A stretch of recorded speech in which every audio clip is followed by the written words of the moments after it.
Chapter 17 Under the Cold Lake. Chapter 17 Under the Cold Lake.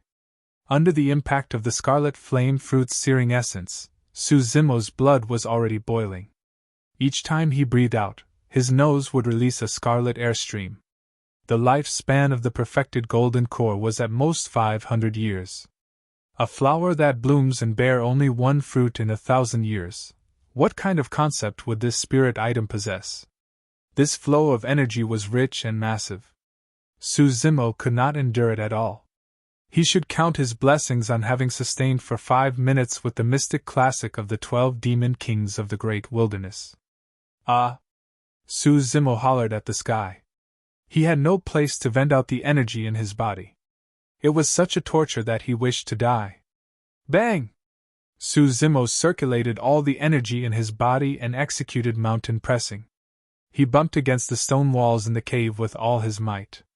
One by one, many rocks cracked and fell to the ground. Bang! Bang! Bang! Both Su Zimo's eyes were red. He repeatedly bumped against the stone walls, seemingly wanting to release all the energy in his body. Each time he bumped against the wall, the cave would shake violently, plummeting gravel. The cave looked like it was going to collapse at any point in time. If the cave were to collapse, it would be akin to a hilltop or object weighing up to 10,000s of pounds crashing down. No matter how strong one's body was, he would be crushed into mud. Death in this place was imminent for a man and a monkey. Su Zimo had already lost his sanity, but not the spirit monkey. Obviously, Su Zimo was going to die. He was neither relative nor acquaintance to the spirit monkey. They only met by chance. Escaping from this place as soon as possible would be the wisest option for the spirit monkey. However, there was a flash of worry in the spirit monkey's eyes at this juncture. The spirit monkey hesitated for a moment, and did not choose to leave. Standing by the side, he was on pins and needles. He blinked his eyes constantly, seemingly hoping for a miracle to happen. Bang! Boom! Boom! At this moment, deafening sounds could be heard coming from the stone walls. The entire mountain trembled for a while. Oh! The eyes of the spirit monkey shone. He discovered that Su Zimo's knock on this occasion had actually broke the cave's stone walls and he had fallen into another cave. There was a cave within the cave. The spirit monkey quickened his steps and caught up with Su Zimo. The second cave was narrow and small, and there was a small lake in the middle. The air was chilling and icy coldness penetrated one's bones. Before he could approach the cave, the spirit monkey was already shivering in the cold. He quickly halted his steps.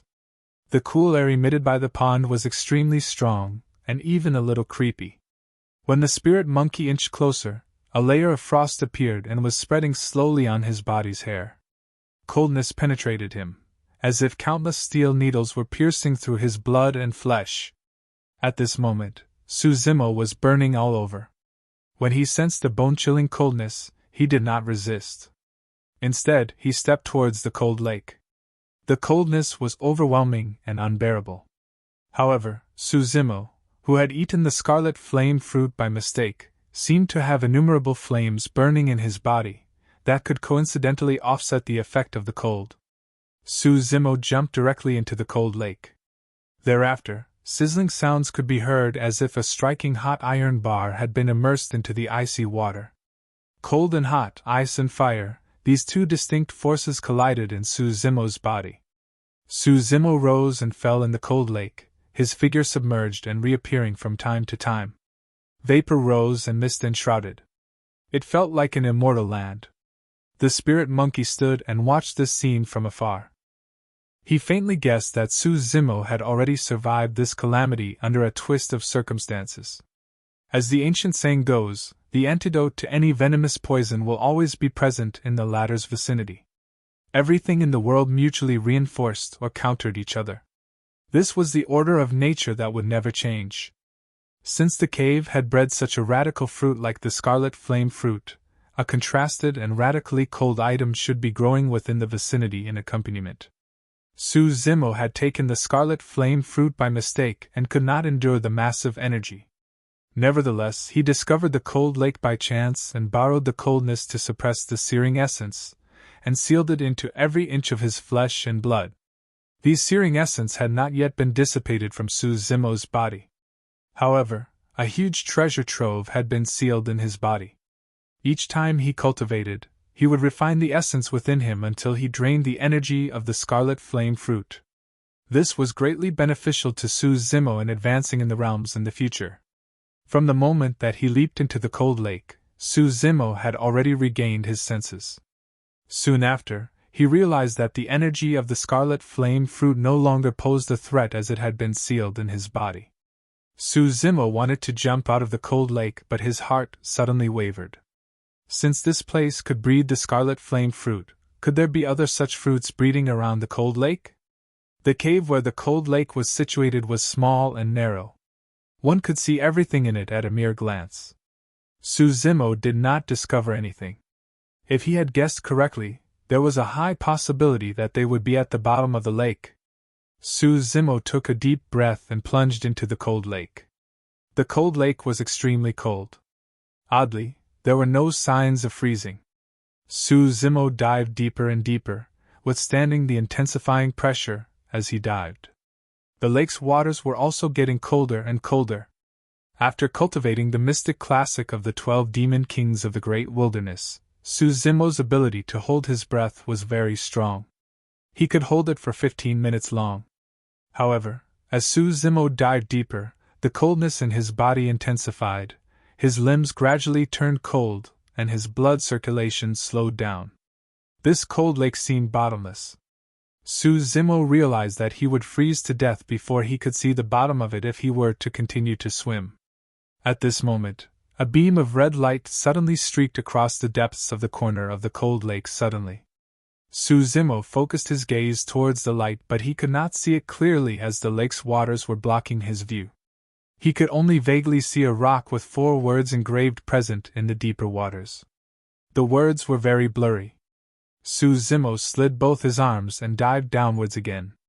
After covering some distance, he had already reached the limit of his physique. Su Zimo opened his eyes wide and looked at that piece of huge rock. Fire! Su Zimo distinctively saw fire, one of the 4 words on the rock. The other 3 words still looked blurry. Coldness entered his body, and Su Zimo shivered all over. If this continues, I'm afraid I'm going to die. Su Zimo dared not continue. He moved all his 4 limbs and swam towards the surface of the water. Soon after, Su Zimo climbed out of the cold lake. There was a layer of frost on his hair and brows. His lips were purplish, and his face was ghastly pale. Swoosh! Su Zimo panted heavily, white clouds of vapor rising from the top of his head. Wow! Not far away, the spirit monkey chattered while staring at him. He was gesturing to Su Zimo anxiously, seemingly asking how Su Zimo was doing. I am fine. Su Zimo smiled. After resting for a while, he stood up and left the cold lake. After this round of torture, Su Zimo had gained something from the misfortune. He had not only achieved initial success for the tendon's transformation section, but also sealed a massive energy source in his body.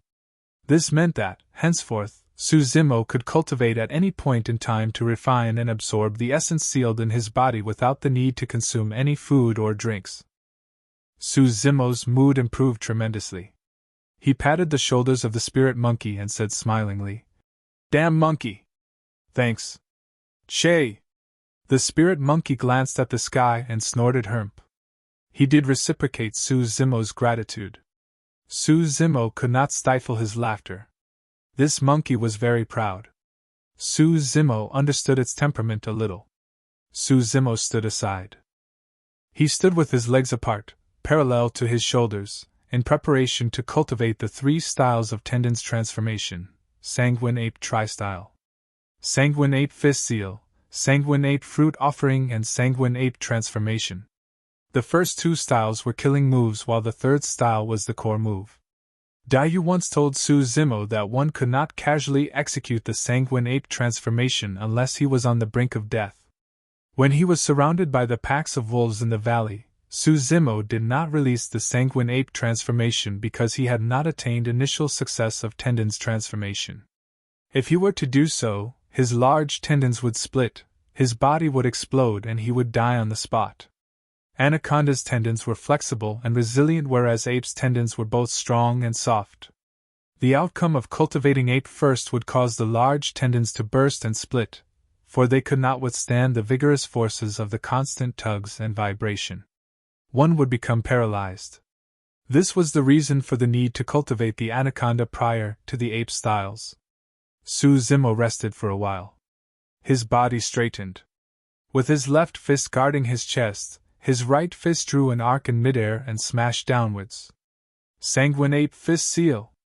Right on the heels of that, Su Zimo retracted his fists, bent his knees, and shrunk his body like an agile monkey. Seemingly kneeling with one knee, he put his palms together, as if he was holding a fruit, and lifted them upwards. Sanguine ape fruit offering. Be it name or posture, these two styles did not seem like killing moves. Su Zimo was baffled. He could not figure it out, and had a hunch that he seemed to be missing something. Gaga gaga!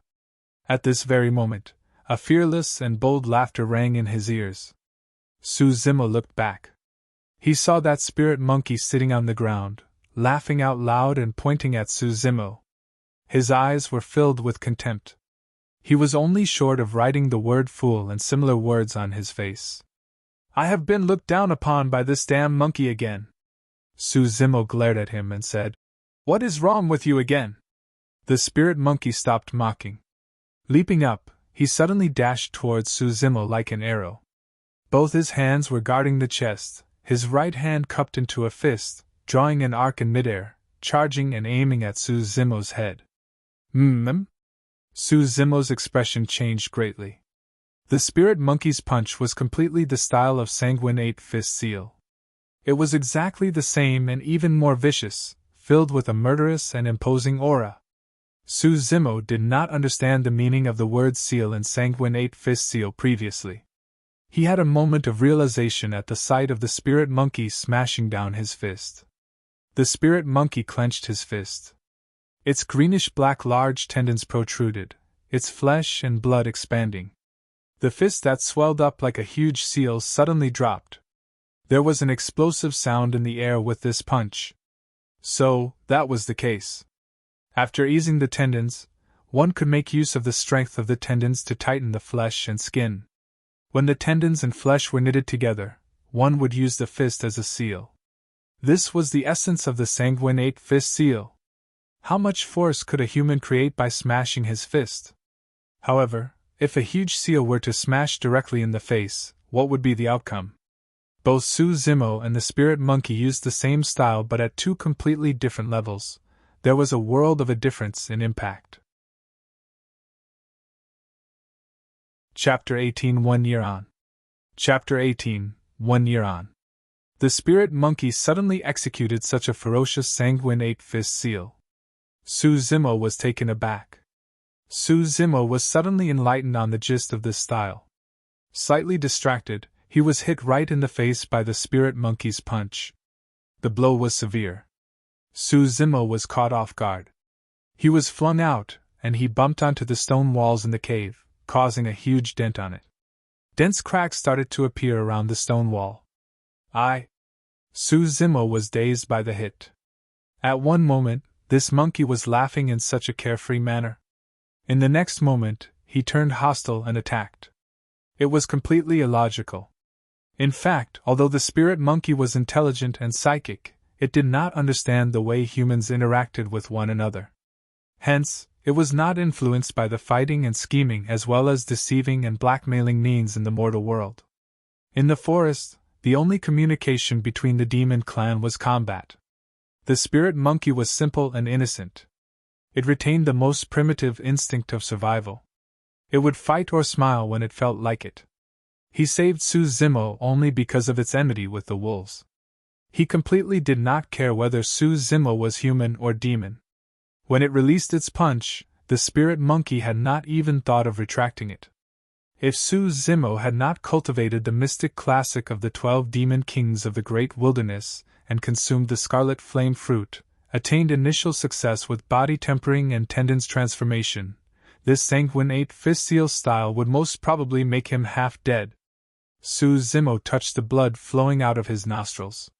His face darkened as he said, "Damn monkey, do you wish to fight?" "Wow!" The spirit monkey was full of disdain. He curled his fingers at Su Zimo and provoked the latter, chattering continuously. Without a word, Su Zimo got up and released the plow heaven stride. In the blink of an eye, he appeared before the spirit monkey, turned his palm in the posture of rupturing the ground and landed it. "What?" The spirit monkey shivered all over, seemingly shocked by the prowess of the plow heaven stride combined with the ground-rupturing palm. The spirit monkey seemed to have sensed the powers of the ground-rupturing palm. Hence, it did not continue with the fight. It tiptoed and retreated with lightning speed and agility. It was an empty hit, but Su Zimo did not take it to heart. He followed on closely. After 6 months of life and death experiences, Su Zimo had not only cultivated spirit perception but also mastered close combat ability, and various kinds of fighting techniques. Su Zimo followed on closely, clenching both fists below his belly. Knuckles protruded, and it was as if a pair of horns was piercing towards the chest of the spirit monkey. At the sight of this, the spirit monkey did not retreat. It attacked instead. Its body curled, one knee seemingly. At the same time that he dodged the bovine's moon-gazing, both of its palms seemed to be holding onto a fruit and lifting it up. Sanguine ate fruit offering. When the spirit monkey executed this style, Su Zimo could not sense the slightest bit of murderous intent. The posture of Sanguine ate fruit offering looked like someone kneeling on one knee and paying respects obediently. However, for some unknown reason, Su Zimo suddenly felt his scalp blistering and also goosebumps breaking out all over his body. The spirit perception that he cultivated told him that a huge killing move was concealed in this style. Su Zimo closed his eyes and retreated rapidly. At the same time, he paid attention to the spirit monkey's next moves. Pang! Pang! Pang! The initial curl of the spirit monkey's body suddenly bounced open upon reaching right before Su Zimo. The large tendons in its body were pulsating, sounds of the bowstring ran. It was suddenly releasing and gushing with murderous intent. Thoughts flashed across Su Zimo's mind. He had faintly grasped the crux of the Sanguine ate fruit offering. On one hand, when his large tendons contracted and suddenly stretched, it would release greater powers. On the other hand, Sanguine ate Fistio first displayed weakness and restrained the murderous intent, followed by a counterattack. Apes loved peach and fruits most, but it offered the fruit at this point in time. Something was amiss. When it offered the fruit, it was evident that the ape already had a murderous intent. Bang! Bang! Bang! Su Zimo and the spirit monkey sparred constantly in the cave, feet curling and colliding, palms moving like Saber. With Su Zimo's combat techniques, he could receive and release blows freely. He was forceful and resilient, swift and flexible. He carried an aura that could block the heaven and split the earth. Shortly after, he subdued the spirit monkey. However, it was not easy for Su Zimo to defeat the spirit monkey. The spirit monkey realized that it was difficult to gain the upper hand in the combat. Hence, it began to move in all directions and flee from Su Zimo with swift styles and agile steps. Of course, from the beginning till the end, Su Zimo did not use all of his strength. Hence, although the spirit monkey would occasionally scream loudly, gnashing his teeth, it could still get up and fight again when he was overturned by Su Zimo's hit. The spirit monkey was a good sparring partner. Su Zimo not only wanted to practice his martial skills but also comprehend the gist of the Sanguine ape tri-style as much as possible. A human and a monkey did not interact much, but they had an indescribable, tacit understanding with each other. In the time to come, Su Zimo lived in this cave. A man and a monkey occasionally went out to look for trouble with the wolf clan. After killing many wolves, they fled before the wolves could round them up. Of course, Su Zimo refused to smear himself with the spirit monkey's poop anymore. He found a type of herb that could conceal his smell and avoided the wolves. Outside the cave, Su Zimo and the spirit monkey joined forces to kill wolves. After returning to the cave, after just a few interactions, a human and a monkey would indulge in a sparring match. Later on, When the spirit monkey realized that he could not gain the upper hand, it felt indignant and started to do sneak attacks. Sometimes, when Suzimo was resting, eating or sleeping, the spirit monkey would sneak up to punch him before turning and escaping, then make funny faces at Suzimo from afar, laughing arrogantly and loudly as if it was the victor. After some time, as Suzimo's spirit perception became increasingly acute, the spirit monkey found it hard to succeed in his sneak attacks. In the blink of an eye, another 5 months passed. The 1 year of test in Sanglang mountain range was almost coming to an end. During this period, Suzimo had been refining the energy of the scarlet flame fruit and devouring blood and flesh at the same time. The body tempering and tendons transformation realms advanced continuously towards phenomenal success. Suzimo's body was coordinated, it could be hard or soft, and his strides were as light as a raccoon. When he walked, there was no sound in the air and no traces in the snow. He leaped and shuttled in the dense forest like apes. Using the old tree branches as his support, his feet did not even need to touch the ground. Of course, to Suzimo, his close combat ability had improved the most. In Sanglang mountain range, there were not many spirit beasts that were Suzimo's match now. A man and a monkey seemed to have become the lord of the place. Many spirit beasts would choose to retreat at the sight of them. Suzimo had a hunch that the cold lake in the cave was not ordinary. During this period, he dived into the cold lake countless times, wanting to explore it. However, before Suzimo could travel to the lakebed, bone-chilling coldness would penetrate his body and slow down his blood circulation, showing signs of freezing. He would return without any success each time. Today, Suzimo planned to check out the cold lake one last time before he left the Sanglang mountain range. Not long after, Suzimo rose to the surface of the water. He could not hide the disappointment in his eyes and shook his head. He still did not succeed. Body tempering and tendons transformation sections trained the flesh, blood, and large tendons. In the deeper waters, the 3 body parts could endure the invasion of the cold, but when the coldness penetrated the bones and seeped through the blood veins, Suzimo could not endure it longer. In the mystic classic of the 12 demon kings of the great wilderness, the 2 sections after tendons transformation were bones strengthening and marrow cleansing. It seems that I have the capability to get close to the bottom of the lake only after cultivating the marrow cleansing section. I can come again and explore at that time, Suzimo said secretly. He did not know where the spirit monkey went. Perhaps it went out to look for the wolf clan's trouble. Suzimo was not worried. The spirit monkey was extremely alert and intelligent. Although there were many spirit beasts in Sanglang mountain range, it was difficult for them to hurt it. Furthermore, during this period, the spirit monkey's ability had improved much after sparring and fighting with Suzimo. Suzimo was most curious of something.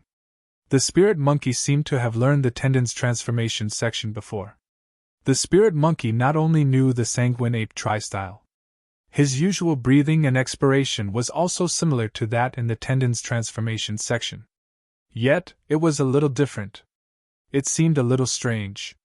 When Suzimo questioned the spirit monkey, it seemed to be a taboo. It always averted his question. Later on, Suzimo no longer questioned him. Today, Suzimo did not leave the cave. He intended to bid farewell to the spirit monkey upon its return and then return to Pingyang town. 1 year had passed. Suzimo missed the Su family very much, especially his older brother and younger sister. Of course, Suzimo also looked forward to meeting Dayu again. In the blink of an eye, the sun gradually descended, and it was almost evening. The spirit monkey had not returned. Suzimo furrowed his brows. There was a flash of worry in his eyes. Sanglang mountain range was very eerie at night. Scary spirit demons would often appear, looking for prey. Although Suzimo and the spirit monkey were very powerful, they were not a match for spirit demons. Hence, before the night arrived, they would return to the mountain cave. The situation of the spirit monkey not returning for the entire day had never happened before. Suzimo felt very uneasy. He suddenly stood up and drew out the thunderbolt saber that was pierced in the stone wall. He tied it to his back and stepped out of the cave. Chapter 19 You are the one courting death. Chapter 19 You are the one courting death. The sky gradually darkened. It was almost evening. It was extremely dangerous to tread in Sanguine mountain range at this hour. Even Su Zimo could not guarantee his own safety. If he were to encounter spirit demons, the odds would not be in his favor. However, Su Zimo still decided to look for the spirit monkey. The spirit monkey had not only saved his life but also was deeply bonded to him. After 6 months of interaction and numerous sparrings, a man and a monkey had gradually forged a close relationship. Getting along with the spirit monkey was much easier than getting along with humans. Mutual sincerity was the only requirement. Although the spirit monkey loved to fight and poke fun at Su Zimo, it would not lie to or make use of him. There was neither mutual deceit and distrust nor plotting against each other. It was easy to identify the spirit monkey through its awful body odor.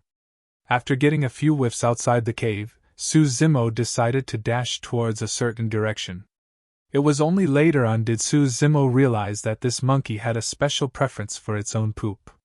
Hence, the fact that it was willing to smear its poop on Su Zimo meant that it had treated him as one of its own. Along the way, Su Zimo encountered many spirit beasts. However, Su Zimo did not engage in any fights with them. Instead, he deterred and continued to search for the spirit monkey via the latter's body odor. Most of these spirit beasts recognized Su Zimo. Hence, they would not court trouble by looking for him on their own accord. Not long after, Su Zimo halted his steps. Both his ears wriggled and captured the faint sounds of weapons clashing against one another. Su Zimo narrowed his eyes. Why would there be sounds of weapons clashing in Sanguine mountain range? Even Khanate experts dared not venture deep into Sanguine mountain range, especially when night was nearing. Cultivator. This word flashed across Su Zimo's mind. His expression was as capricious as the weather. If it were 1 year ago, like an aggressive and ignorant rookie, Su Zimo would be very eager and thrilled to fight them on. However, having gone through a year of solid training, Su Zimo was not as immature and impetuous as before. Most importantly, cultivators who dared to remain at Sanguine mountain range in the evening were definitely at advanced realms. They could not possibly be level 1 or 2 Chi refinement warriors. Most of the spirit beasts in Sanguine mountain range were not threats to the spirit monkey. However, the situation would be different if the spirit monkey were to encounter a cultivator. At the thought of this, Su Zimo crawled on the ground with both his hands and legs. He was twisting and turning like an anaconda slithering across the forest without a single sound. Anaconda swath. The first style of Tendon's transformation was to approach the opponent without a sound. The sound of weapons clashing ahead were becoming increasingly clearer and intensive. In between the clashes, he could even hear the sounds of some men taunting and a woman snarling. Under the dark and misty sky, Su Zimo lay in the grass and observed the battle that was occurring about 10 feet from him. The trees and plants surrounding the battle had already been cut by the weapons. A relatively wide and spacious open space could be seen. 5 men dressed in Taoist robes were surrounding and attacking a lady in yellow robe. Each of the 5 men was controlling a flying sword and brandishing both hands. It was as if an invisible force was connecting the flying sword to the individual. The yellow-robed lady was also controlling a flying sword. There was a layer of frost on the sword. Apparently, this sword was more superior than those in the hands of the 5 men. The flying sword seemed very light and agile under the control of the yellow-robed lady. The yellow-robed lady seemed to have some treasure with her. When she was occasionally pierced by the other party's flying sword, a glowing shield would light up around her body. However, the shine of the shield got dimmer and dimmer as time passed. The yellow-robed lady was fighting against 5 people. Her strides looked clumsy. It seemed that she could not hold up any longer. She was obviously disadvantaged now. At the sight of the fighting and killing between the cultivators, Su Zimo felt that he had widened his horizons. Su Zimo retracted his gaze and looked at the other side. Beside the battlefield, 2 men were watching the fight. Their attires were completely the same as those 5 men on the battlefield. Obviously, they belonged to the same group. There was a spirit monkey standing in between the two men. It was covered with injuries but looked arrogant and indignant, its eyes shining with a murderous aura. Su Zimo focused his gaze. Both the fore and hind limbs of the spirit monkey had been cuffed tightly by two iron hoops. The sharp spikes inside the rim of the hoops had already pierced into its flesh. The spirit monkey had completely lost its freedom. It was hard for it to move an inch. Su Zimo had never fought with the cultivators and did not know their tactics. He was further unaware of the realms that these few cultivators were at. However, a murderous intent rose in Su Zimo's heart at the thought that the spirit monkey was in trouble. His gaze was cold and sinister. Su Zimo pondered for a moment. He did not strike immediately. Instead, he lowered his body and hid himself more. This was because he knew that once he strikes, he must kill his enemies at once. He could not give the opponent any time to react. This was not a one-to-one combat. He faced a total of 7 cultivators. A chi refinement warrior with a gaunt and thin face smiled and said lustfully, "Young lady, your augmentation talisman won't be able to hold out long. I advise you to surrender. Otherwise, you will suffer." "That's right. Swords and daggers don't have eyes. If they cut your little face accidentally, it will be such a pity. Haha, you have been poisoned with our Pisces aqua powder. You can't hang on for too long, even if you're a Foundation Establishment cultivator." The yellow-robed lady arched her brows in anger, her expression chilly and aloof. She said coldly, "The few of you are courting death. You're just chi refinement warriors. I'm a cultivator from Azure Frost sect.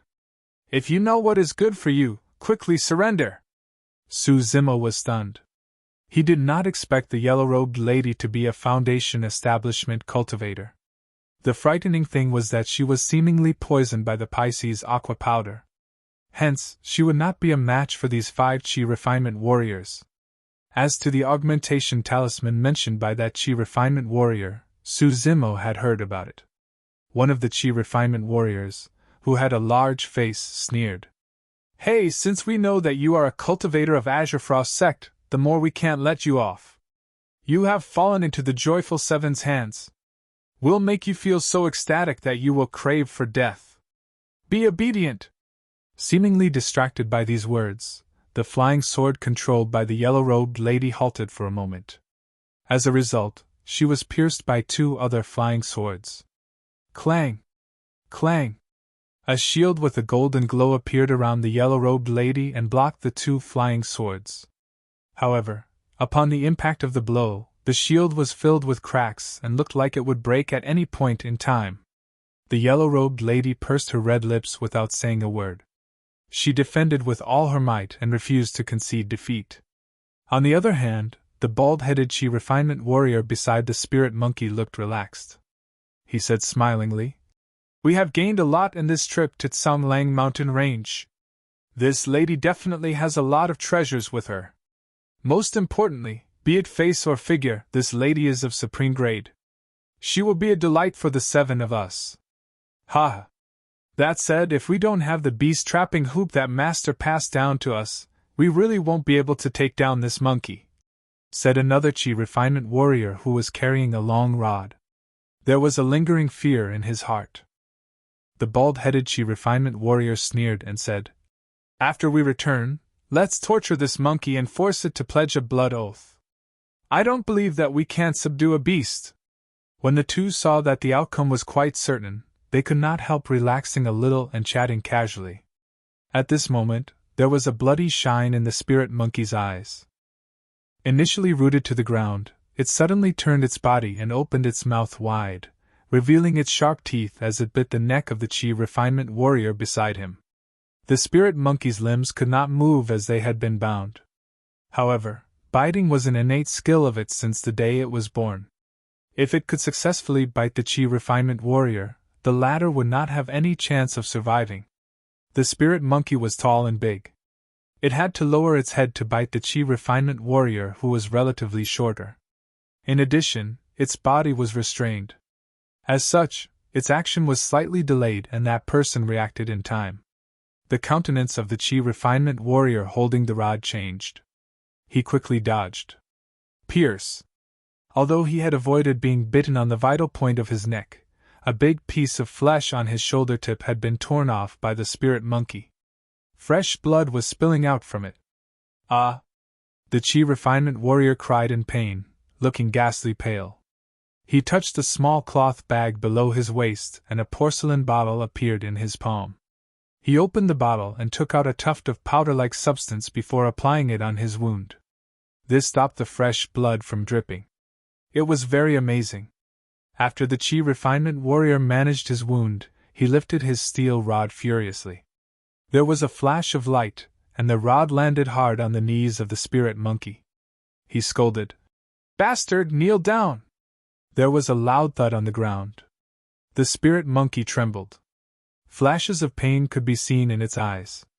However, this hit by the rod did not make the spirit monkey kneel down. On the contrary, it provoked its murderous instinct. The spirit monkey chewed the piece of torn flesh rampantly, revealing a ferocious and menacing glare. It then swallowed it in one gulp. Thereafter, it turned to face the Chi Refinement Warrior and laughed gaga loudly with a mocking look in its eyes. He was untamed, obstinate, and unyielding. "Bastard, you're courting death!" At the sight of the spirit monkey's behavior, the Chi Refinement Warrior's fury intensified.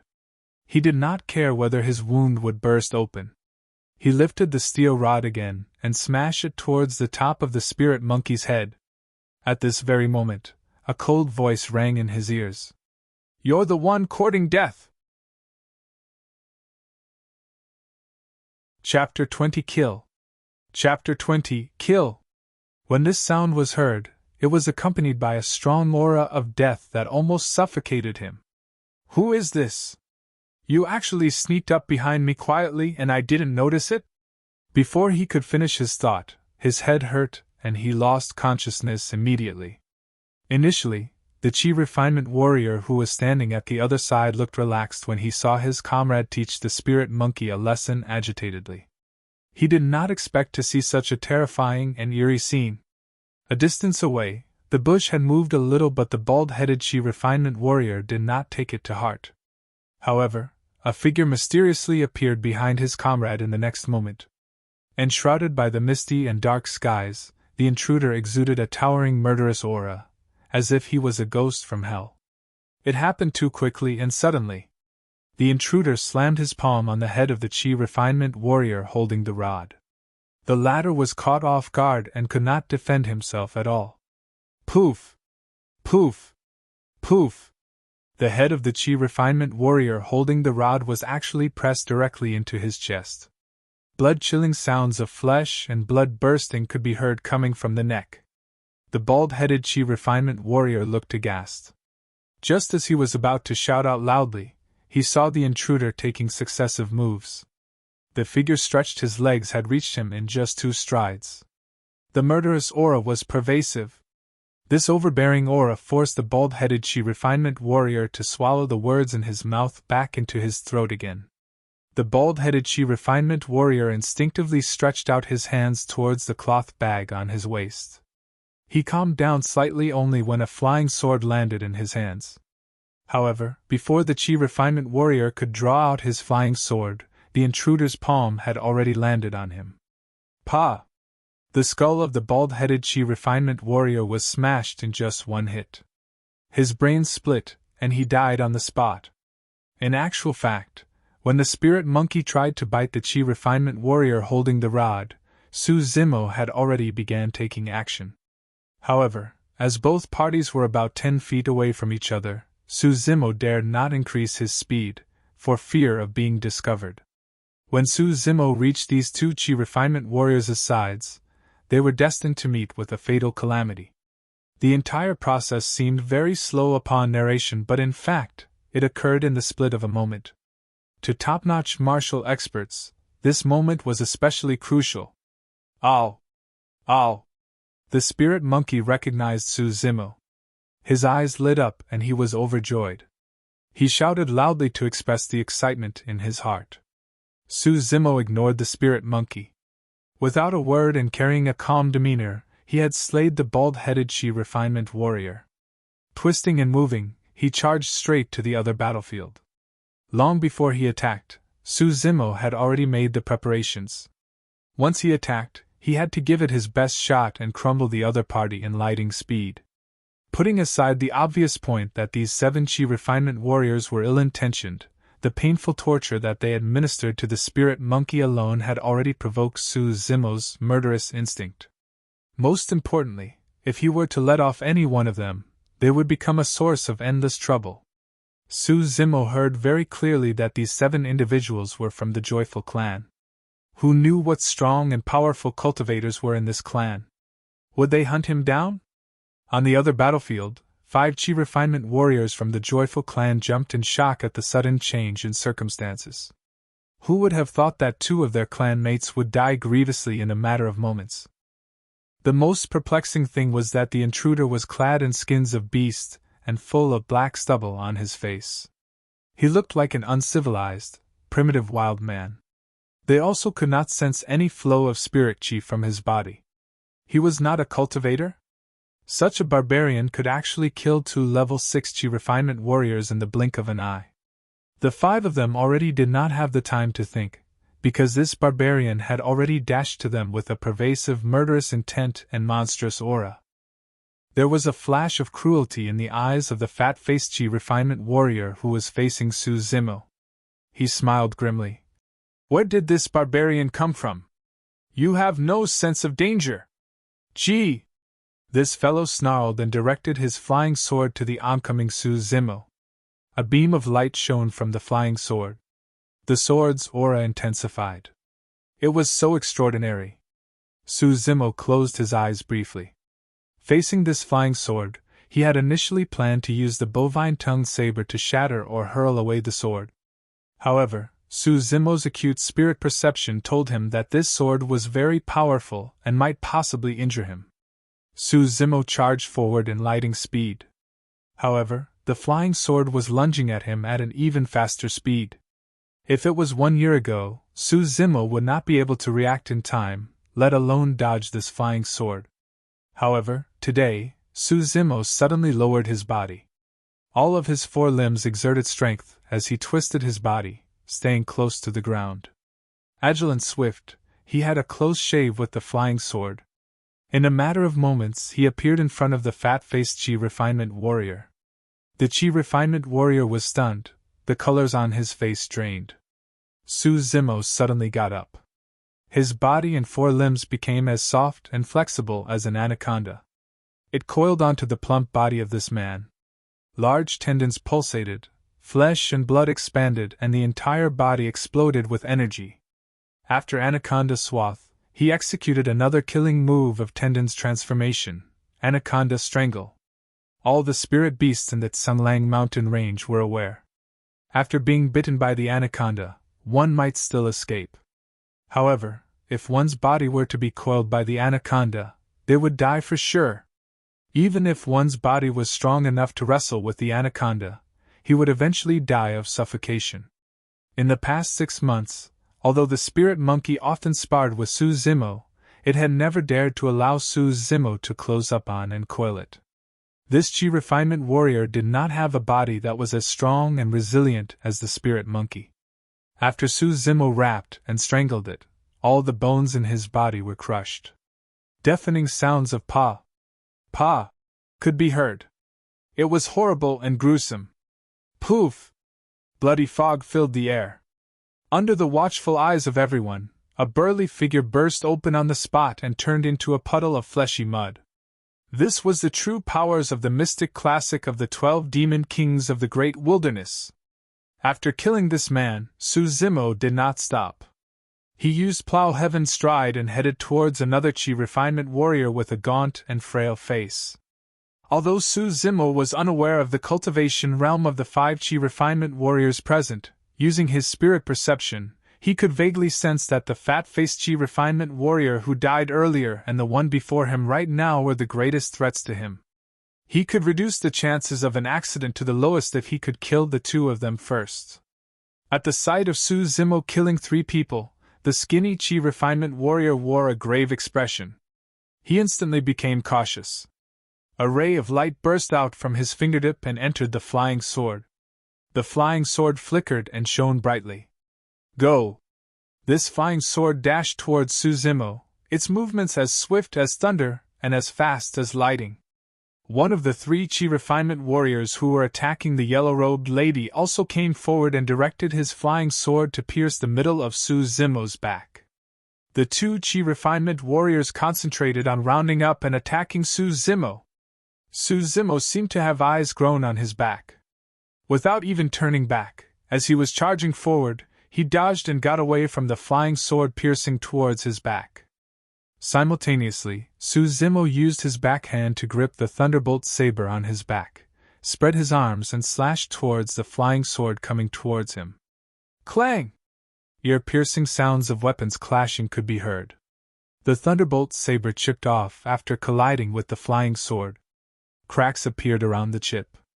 Obviously, the saber was ruined and could no longer be used. Suzumo was stunned.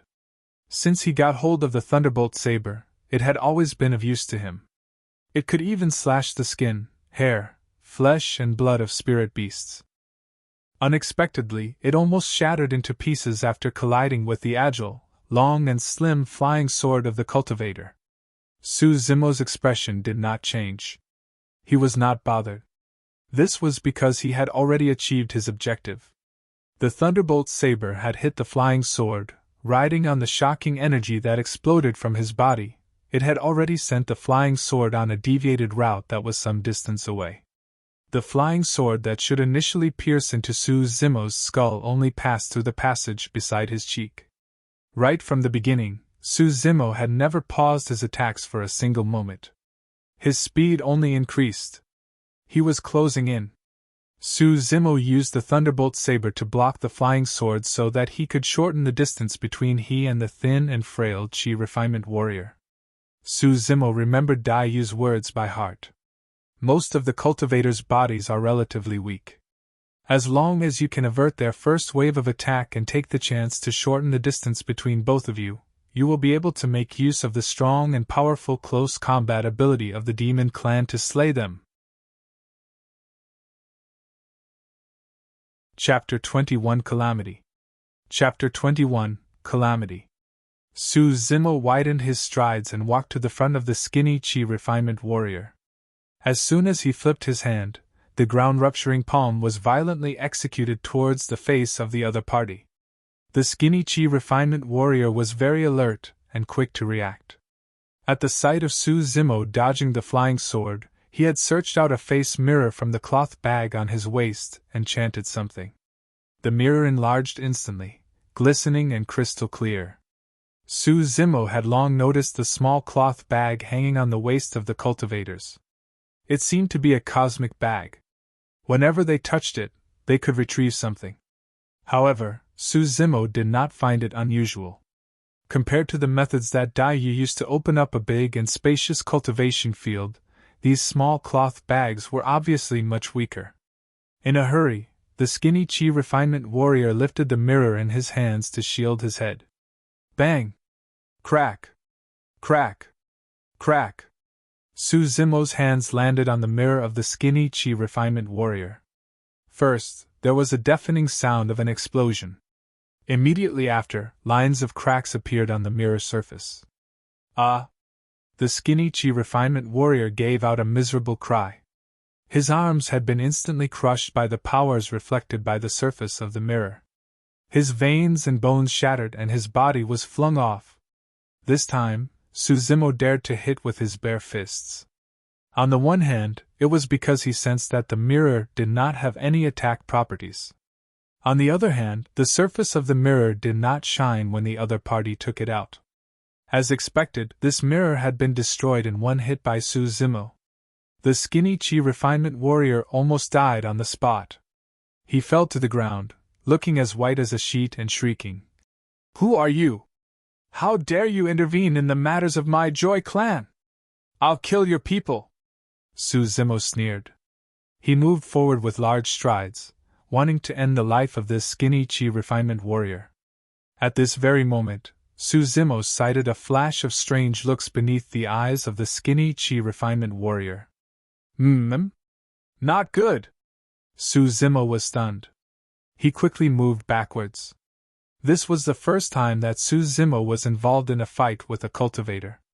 He had to be extremely cautious, for fear that the other party might catch him off guard with some methods that he was unaware of. Splash!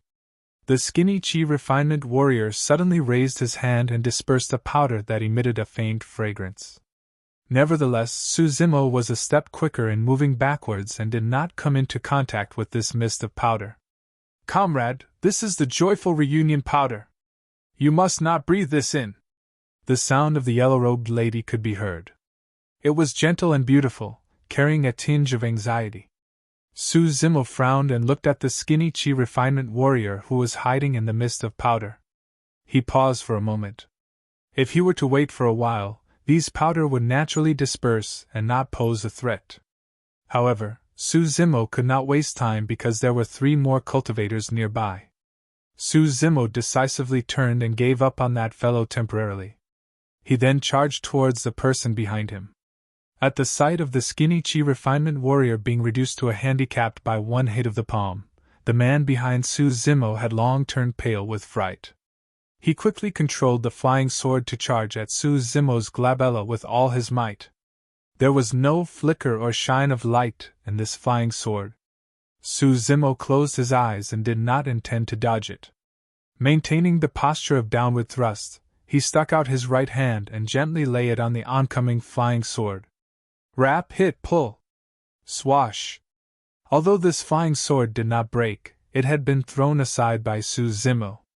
It landed in the mud, slanted. This Chi refinement warrior was stunned. Although he was only controlling a low-end item spirit, he had never seen anyone receiving a spirit weapon with bare hands and not suffering any injury. What kind of monster was this? After a moment of dawdle, Su Zimo appeared by the side of this man. His body curled, one knee seemingly kneeling, his palms put together and lifted up. Sanguine ate fruit offering. Bang! This lift-up happened to support the chin of this Chi refinement warrior. Sounds of breaking could be heard coming from the neck bones and chin of this man. His head fell backwards and hung on his back. His eyes were wide open, filled with horror. He was already dead. There were 2 more Chi refinement warriors attacking the yellow-robed lady. At the sight of this, they were instantly scared out of their wits. Su Zimo spread his body and charged towards one of them. Left hand guarding his chest, right hand clenched into a fist, large tendons pulsating, blood and flesh expanding, his fist turned into steel and landed from the sky with a deafening thud. A large shadow engulfed, covering the sky and the sun. This Chi refinement warrior was stunned so badly by Su Zimo's aura that both his lungs and guts were splitting. How would he dare to try to attack or defend? He hurriedly turned and tried to flee. Believing that he was going to escape from the scope of the large seal above him, he was elated. At this very moment, he could hear the sounds of bow strings vibrating. It was petrifying. Pang! Pang! Pang! Su Zimo's large tendons stretched, and his arms swelled and enlarged.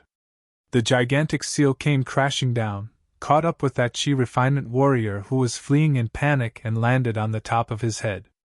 Poof! After his skull exploded, there was still some leftover energy in the gigantic seal. It immediately crushed and shattered this man's body. At the sight of 5 of his clan mates dying and 1 being severely injured, the remaining Chi refinement warrior lost his cool. While he was distracted, the yellow-robed lady controlled the flying sword and circled his neck once. A large head was hurled off and fresh blood splattered. The headless corpse fell to the ground and twitched from time to time without any consciousness. The yellow-robed lady was covered in delicate beads of sweat. After killing this man, her chest was heaving and she was panting slightly, seemingly to have reached the limit of her physique. Su Zimo turned and looked at the skinny Chi refinement warrior who lost his arm.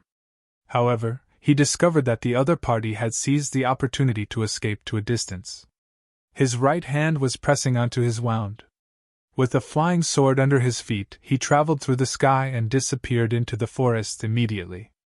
Su Zimo frowned. At this moment, it was too late for him to chase him. Or rather, even if he could catch up with him, Suzimo could not do anything to him as he was high in the air.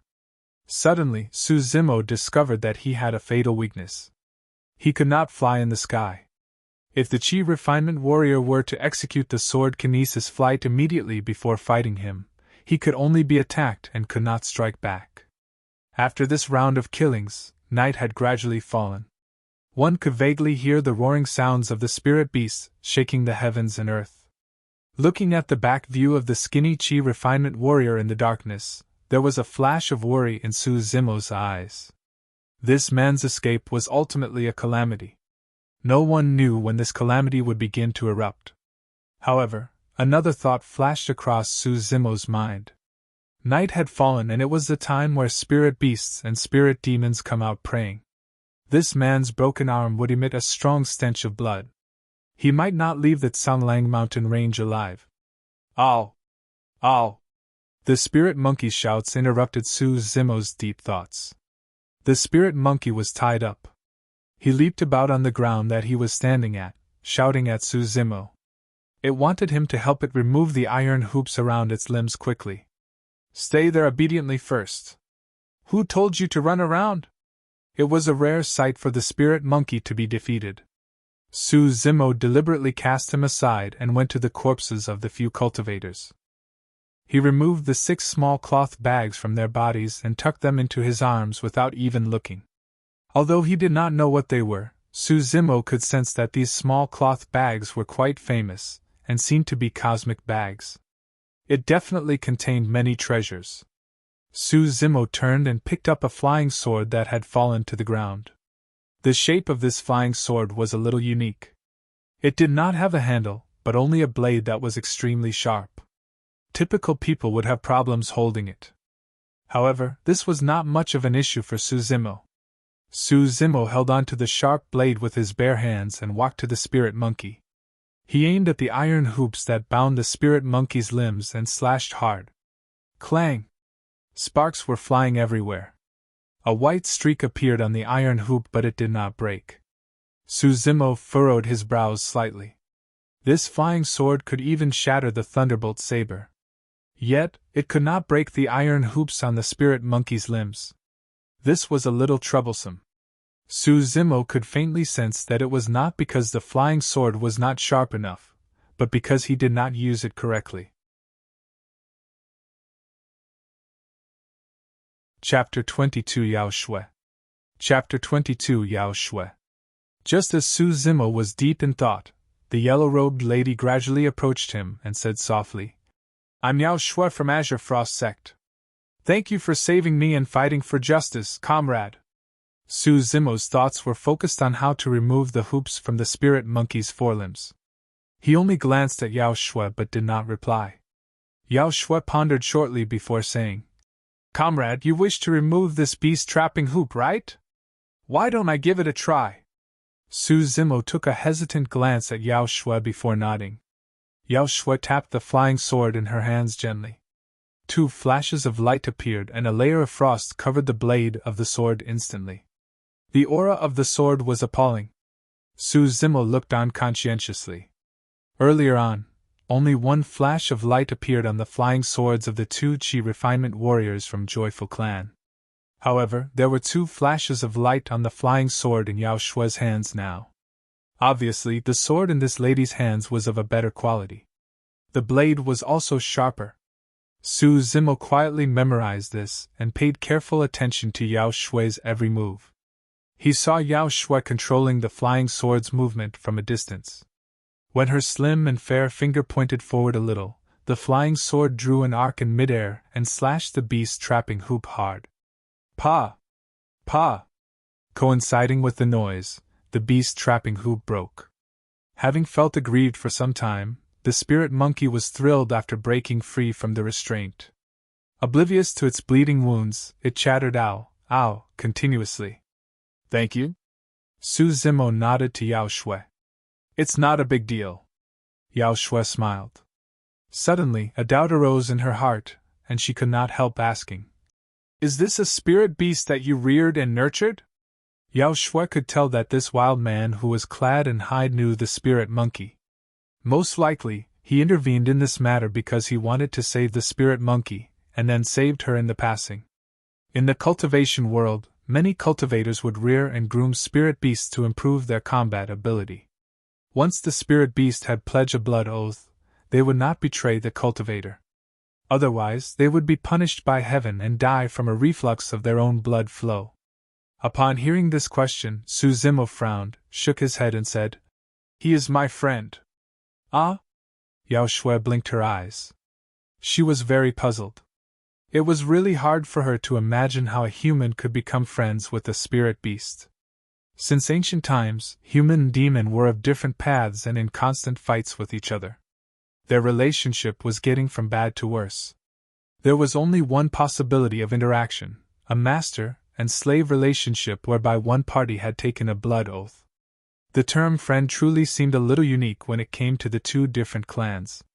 After all, there was an ancient saying that those of different clans would not be of the same heart and mind. Su Zimo ignored Yao Xue. He approached the few corpses and picked up the 5 flying swords. Looking at the broken thunderbolt saber, Su Zimo felt a little hesitant. In the end, he still picked it up and tied it behind him. Suddenly, Su Zimo sensed great danger and turned behind. In the deep parts of the forest behind him, 2 dots of dimmed lights appeared in the darkness. The aura was terrifying. They were exuding a chilling, murderous intent. "Psst!" Su Zimo exhaled a breath of cold air in shock. He said in a low voice, "It's a spirit demon. Quickly leave!" Before Su Zimo spoke, the spirit monkey had already ran off. Although it was injured and limping, it could still move swiftly and agilely in the forest. Yao Xue was obviously a little panicky and at a loss of what to do. Su Zimo did not plan to bother about her initially. However, this lady had helped to chop the beast trapping hoop earlier. If he were to leave her behind, she would most probably die here given her current state.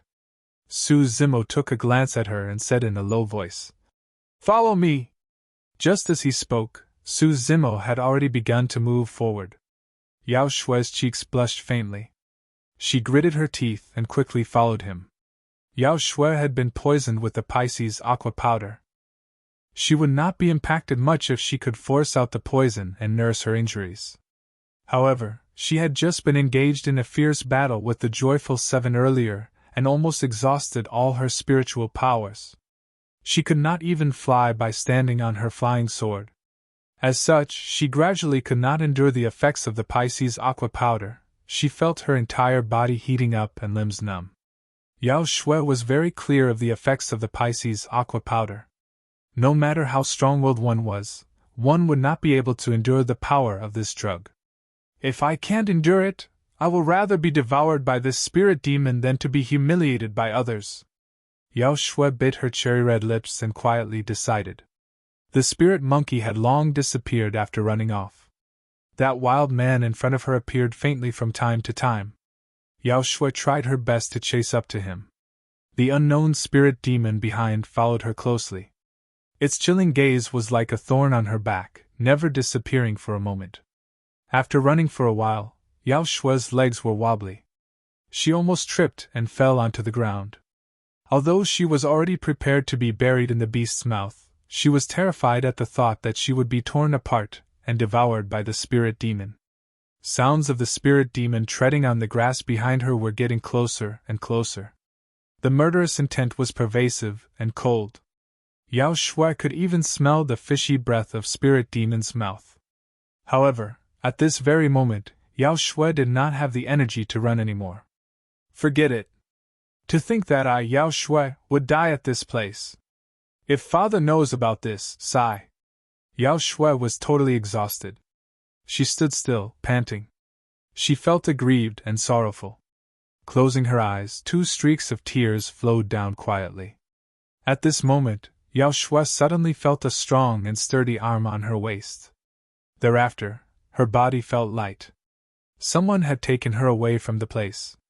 "Miss, pardon me. There is a need to adapt to the change in circumstances." The man's voice rang beside her ears. Yao Xue opened her eyes wide and saw the side view of Su Zimo's face. "So he didn't leave me behind." At this moment, Yao Xue had indescribable joy in her heart. She seemed to have found a place to vent all her grievances and sufferings now. Tears streamed down her face. Swoosh! Swoosh! Winds howled and shadows of trees retreated. The man held 6 flying swords with his left hand and 1 person with his right hand. Yet this did not slow him down. Instead, he moved even faster. It was only until now did Yao Xue realize that this man did not use all of his strength during the earlier stretch of journey. Otherwise, she would not have been able to catch up with him. This person is not bad. Yao Xue was drained of energy. Leaning closer to the man who carried her, the Pisces aqua powder was continuously taking effect, causing her thoughts to run wild. Yao Xue was stunned. She quickly bit the tip of her tongue and tried hard to maintain soberness. Dashing left and limping right from time to time, the man seemed to be very familiar with the Sanguine mountain range. Although Yao Xue could hear the spirit beasts roaring, they did not encounter any attack. After an unknown period of time, Yao Xue felt dizzy and could no longer control her body. Yao Xue was gradually losing her consciousness. At this moment, the man's voice rang again. "Miss, wake up!" Ooh. Ooh. Yao Xue's body was feverish, and she was sleep-talking. Swoosh! Sounds of water could be heard. Ubiquitous feelings of coldness surrounded Yao Xue's burning body. Shivering, Yao Xue sobered up, her pair of eyes gradually regaining sight. This. Where is this? Shivering, Yao Xue asked and looked at the surroundings. This was a small and narrow mountain cave. She was in the middle of a cold lake, and there was nothing around it. Although the effect of the Pisces aqua powder was still present, the bone-chilling coldness from the lake waters constantly stimulated Yao Xue's nerves and allowed her to maintain sober. You are a Foundation establishment cultivator. Coupled with the aid of this cold lake, you will most likely be able to diffuse the effects of the Pisces aqua powder. After saying these words, the man turned and left. Before leaving, that man found a few pieces of wolf skins and covered the entrance of this small and narrow cave. Sounds of the man's steps gradually faded away. Noticing all these, feelings of strangeness rose in Yao Xue's heart. After falling into the lake, her clothes were already drenched. Nevertheless, the man did not peep at her at all. He was also very meticulous. He covered the cave's entrance, as he was afraid that she would feel awkward. Although the effect of Pisces aqua powder was strong, it did not constitute as a threat to Foundation establishment cultivators. Yao Xue was feeling miserable that she did not have a chance to force the effect of the Pisces aqua powder out. Now that she was sober again, she quickly searched out an elixir from her storage bag and put it into her mouth. She then began to circulate the Spirit Heart Sutra. At this very moment, she could hear the man's voice mingled with the spirit monkey's chatters outside. A man and a monkey seemed to be communicating. The man's voice was neither loud nor soft. The volume was just audible to Yao Xue. Yao Xue felt her heart warmed. That man used such a method to tell her that he would always stay outside the cave. He was neither too far from nor too close to her. Hence, she could heal her injuries without any worries. This man is really interesting. Yao Xue smiled gently. She looked so beautiful and flawless. Chapter 23 Fallen Deep into a Vortex. Chapter 23 Fallen Deep into a Vortex. Su Zimo stepped out of the cave. The spirit monkey was waiting for him outside. The spirit monkey laughed gaga, pointing to the inside of the cave. He winked and made faces at Su Zimo with a strange expression. He even wiggled his body a few times. Su Zimo cursed and laughed. This damn monkey! You know everything! In actual fact, although Su Zimo had not heard of the joyful reunion powder, he could vaguely guess the purpose and effect of this drug. He had studied for more than a decade. Su Zimo would not take advantage of another person in a perilous state, not to mention that both of them met by chance. How are your injuries? Su Zimo asked. Whoa. The spirit monkey waved its hands to express that it was fine. The spirit monkey's physique was amazing and body healing capabilities were extremely strong. It would recover in a few days' time. After being silent for a while, Su Zimo said softly, "I'll be leaving." "Oh?" The spirit monkey widened its big eyes. They were filled with puzzlement. In the cognition of the spirit monkey, Su Zimo was similar to him. He lived in the Tsanglang mountain range, had no one to rely on or turn to, and had no strings attached. Su Zimo pointed to the direction of Pingyang town and said, "There is a town about a few dozens of kilometers from Tsanglang mountain range. My home is over there. I have to go back now." The spirit monkey stopped shouting. Tears welled up in its eyes. It looked a little sad. Turning its back, it quietly licked the wounds on his body. Su Zimo felt a little complicated too. In Su Zimo's eyes, the spirit monkey was no longer the initial savior that it was. The spirit monkey was a friend whom he ate, lived and shared weals and woes with. Su Zimo had also thought of bringing the spirit monkey with him, but this was not realistic. On one hand, Su Zimo was worried that the spirit monkey could not get used to the outside world. On the other hand, he was worried that he would not be able to protect the spirit monkey. The spirit monkey was obstinate and unyielding. It was also eccentric and untamed. He did not know what kind of huge trouble it would stir up outside. Life outside might not be safer, happier and more carefree than life in the Tsanglang mountain range. "Comrade, you can come in." At this moment, the gentle voice of that lady could be heard coming from inside the cave. It broke the pin-drop silence outside the cave. Su Zimo patted the spirit monkey's shoulders and stepped into the cave first.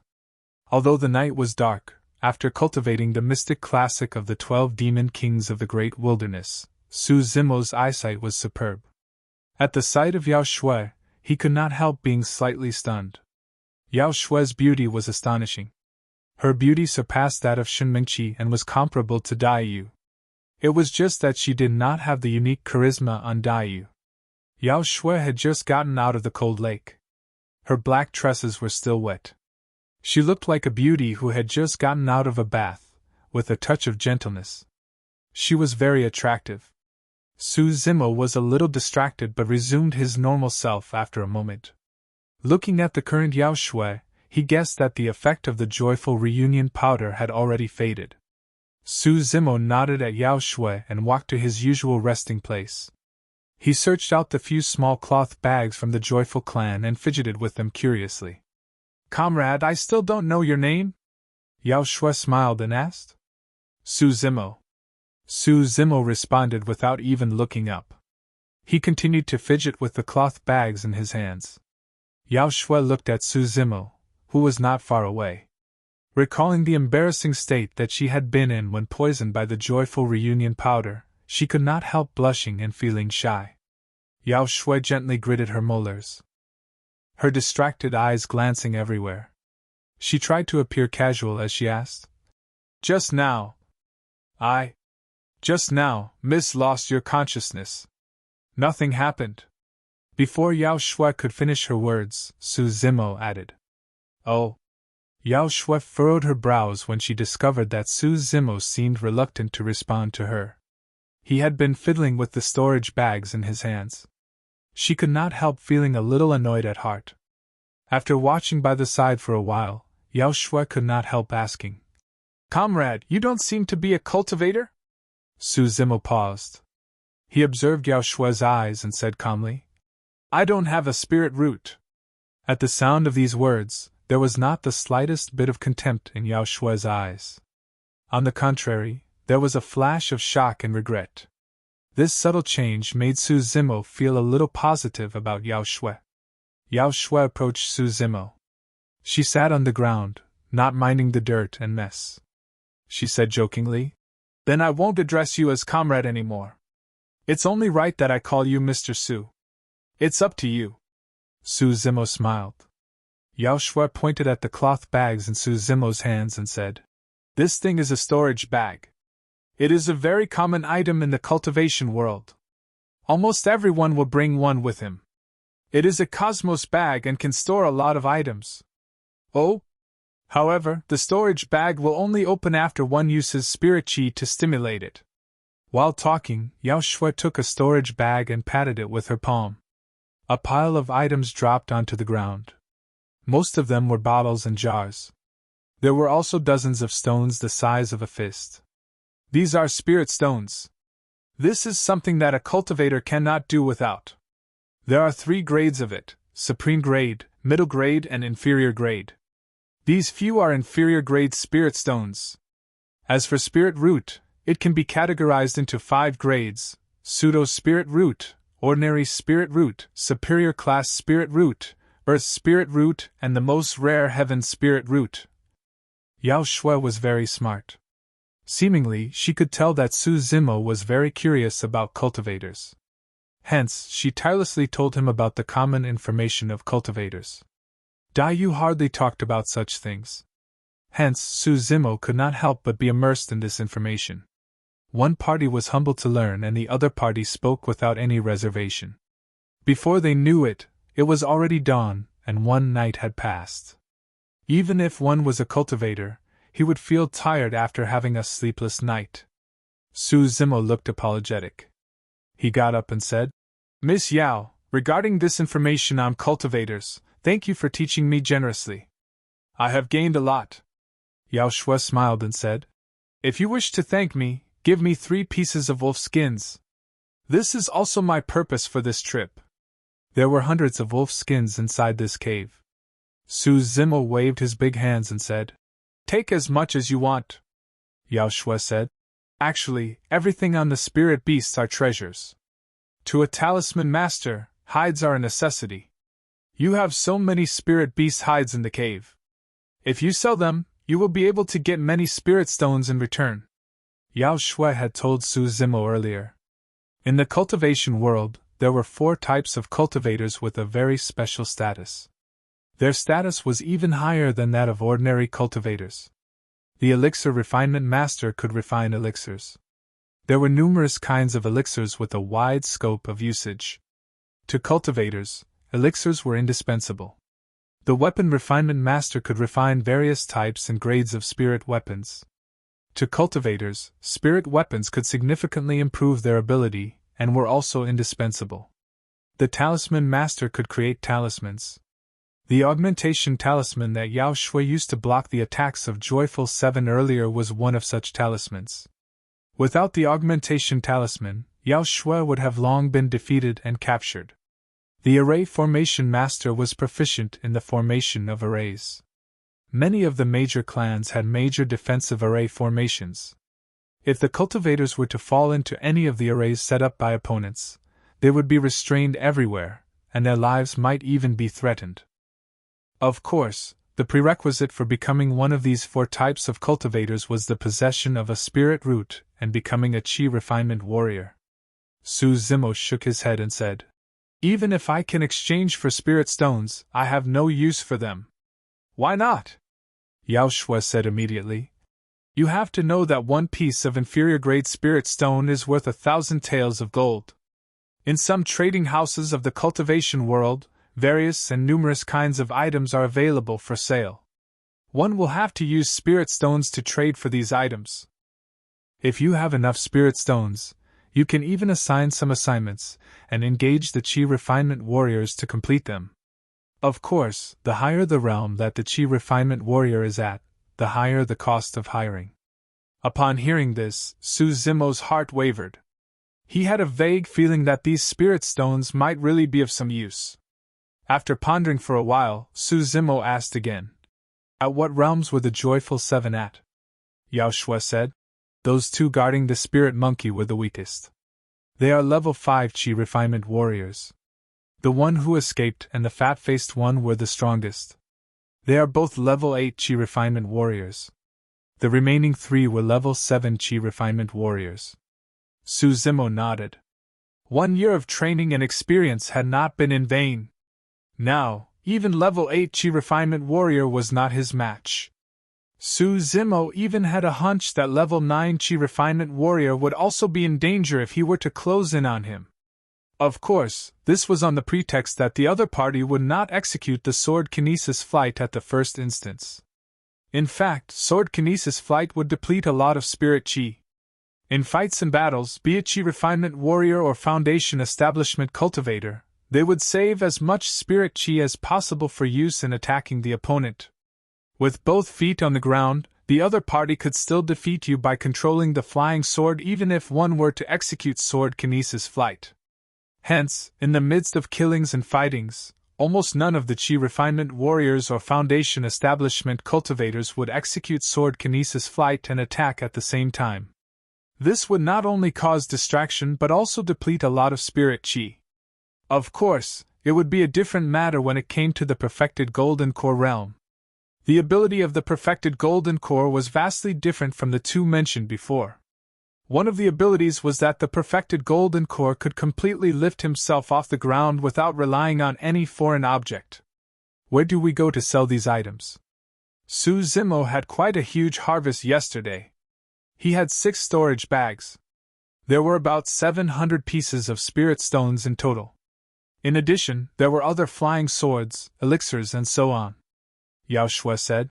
In the Great Zhou dynasty, the largest trading house is the Sky Treasure Pavilion. Sky Treasure Pavilion will set up branch stores in the town of cities where cultivators gather. Most of them are situated in the cities of the various states where the kings live in. Sky Treasure Pavilion? Su Zimo said in slight puzzlement. He frowned. There seems to be one in Senglang City. When he was studying at Senglang City previously, Su Zimo had unintentionally heard of Sky Treasure Pavilion. He heard that it was a place that was even more mysterious than the palace. The gathering of the cultivators? Senglang City, Sky Treasure Pavilion? Su Zimo narrowed his eyes, seemingly pondering about something. Since they are cultivators, why would they intervene in pugilistic and royal court affairs of the mortal world? Su Zimo asked again. Yao Xue explained. The chi refinement warrior's lifespan is almost similar to that of ordinary people. Even a foundation establishment cultivator's lifespan is at most over 100 years. It is so hard to attain alchemy. When they see that they have no hopes of attaining alchemy, most of the chi refinement warriors and foundation establishment cultivators will enter the royal court and enjoy a materialistic and carefree life in their remaining years. Of course, when there are traces of cultivators in various states, most of them belong to the chi refinement warriors. However, it is said that in the Great Zhou dynasty, one of the armies is solely formed by the foundation establishment cultivators, and there are even some perfected golden cores in the dynasty. This is the reason why the Great Zhou dynasty stands towering like a giant and dominates the various states. Countries such as the Qi and Yan all belong to the vassal states and had to pay tribute to the Great Zhou dynasty every year. Su Zimo suddenly had a realization. It is no wonder the Great Zhou dynasty hardly intervenes in the battles of the various states. This is because the rise and fall of any states will not threaten the rule of the Great Zhou dynasty. That's right. Yao Xue nodded. After pausing for a moment, Yao Xue smiled and said in a profound manner, that Senglang City is one of the cities in the state, but Sky Treasure Pavilion set up a branch there. It seems that the city lord of this city is conceiving a huge plan. Sky Treasure Pavilion would only set up a branch in places where the cultivators gather. This implied that Senglang City had many cultivators. What did the city lord of Senglang want to do? Was it related to the Su family? Su Zimo vaguely felt that the Su family had very likely gotten itself into a massive vortex, and it would be shattered into pieces in the event of any slip-up. Chapter 24 Sky Treasure Gold Badge. Chapter 24 Sky Treasure Gold Badge. Coincidentally, I also wanted to go to the Sky Treasure Pavilion to trade for something. Where is Senglang City? Bring me there, please. Yao Xue said smilingly. Su Zimo could tell that Yao Xue was very sensitive and considerate. She was worried that he could not enter the Sky Treasure Pavilion on his own as he was not a chi refinement warrior. As such, she told him that for fear of hurting his self-esteem. Su Zimo did not expose her lie either. He said, "Let's go. It is also time that I left Senglang mountain range." Su Zimo packed up many spirit beast hides. Besides these, he also put away the storage bags and flying swords harvested yesterday in Yao Xue's storage bag temporarily to avoid appearing too ostentatious. Outside the cave, the sky was already bright. The spirit monkey curled himself up in a corner with his back facing the two of them. It seemed to be sound asleep. "Let's go. Don't disturb him," Yao Xue said softly. Su Zimo shook his head. He went to the side of the spirit monkey and kicked it without giving any warning. He chided smilingly. "Stop pretending to be dead. Wake up and send me off." This kick was very sudden and forceful. Even Yao Xue was taken aback. Unexpectedly, the spirit monkey who was initially sleeping soundly seemed to be long prepared for this. Swoosh! It dashed up and avoided Su Zimo's underhanded kick. Teeth gnashing and jaws opened, it waved both arms at Su Zimo with a face full of disdain, and rolled its eyes from time to time. Su Zimo smiled faintly and said, "If you don't want to send me off, so be it. Look at you. Damn monkey. Be smarter next time. Don't foolishly go lose to the cultivators when you meet them." "Humph!" The spirit monkey snorted and waved its fists. "I'm leaving." With his back facing the spirit monkey, Su Zimo waved his hands and left the cave with Yao Xue. Not far away, Su Zimo sensed something and instinctively turned back. He saw the spirit monkey standing at the cave entrance and watching him from afar. Under the reflection of the morning glow, the tall and big figure looked a little lonely and desolate. At the sight of Su Zimo turning back, the spirit monkey felt that he could no longer stifle his expression. Lifting its head proudly, it turned and wriggled back into the cave, disappearing from sight. Yao Xue noticed this and said softly, "In the end, it came out to send you off." Su Zimo hung his head silently. Yao Xue said, "Since you can't bear to leave it, bring it along?" After a moment of silence, Su Zimo looked up and smiled. Pretending to be casual, he said, "It's okay. Don't need to bother about him. This monkey has great ambitions. It wants to be the lord of Tsunglang mountain range, a happy and carefree king of the mountains." Yao Xue found a flying sword from the storage bag and suspended it in the air. She jumped onto it. She then turned to Su Zimo and said, "Come up. It'll be faster in this way." Su Zimo did not decline. He leaped onto the flying sword immediately. Swoosh! Lights from the sword flashed. The two had already disappeared from the place that they were at lightning speed. Sword kinesis flight was as graceful and swift as a startled swan. It was breezy, carefree, and indescribable. Su Zimo would be lying to himself if he were to say that he was not envious.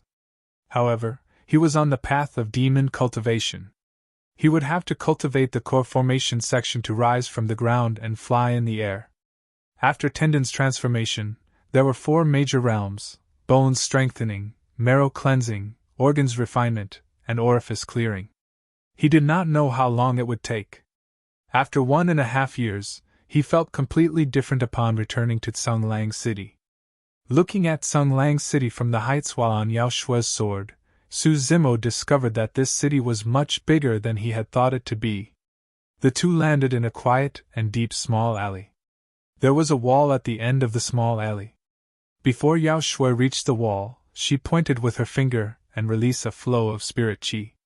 Before hitting the wall, it had turned as clear as a water curtain at that instant.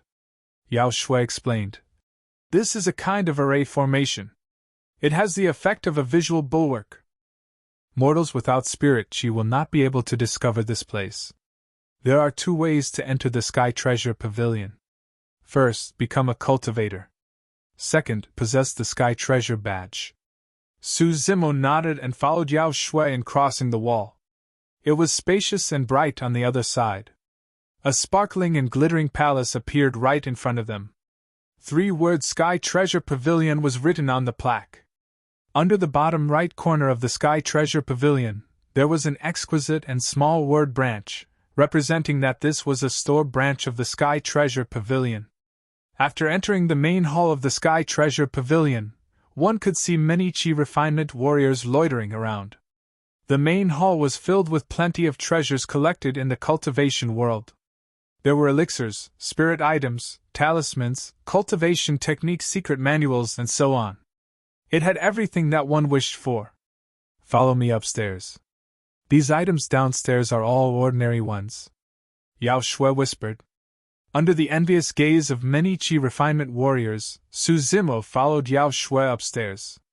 These Qi refinement warriors were aware that only Foundation establishment cultivators or those with the Sky Treasure badge could be granted access to the second floor of the Sky Treasure Pavilion. However, it was too difficult to attain a Sky Treasure badge. Even the most inferior grade Sky Treasure Bronze badge required a certain number of spirit stones in exchange for the eligibility. On the second floor, there were obviously less cultivation world treasures. However, each of the items looked better than those downstairs. Apart from a few Qi refinement warriors who were selling items, no one else was present. It was very quiet. Yao Xue knocked on the table. She flashed a piece of exquisite gold badge and said in a low voice, "Get your pavilion manager out." The Qi refinement warrior was startled instantly. He responded to the rudeness with a flattering smile. "Senior, please wait here for a moment." Very soon, a figure dressed like a businessman hurried over. He was rather plump but swift in his movements. "Selling something." Yao Xue went straight to the point. She took out the hundreds of spirit beast hides, various elixirs and the few flying swords. Su Zimo had already planned to sell everything and exchange them for spirit stones.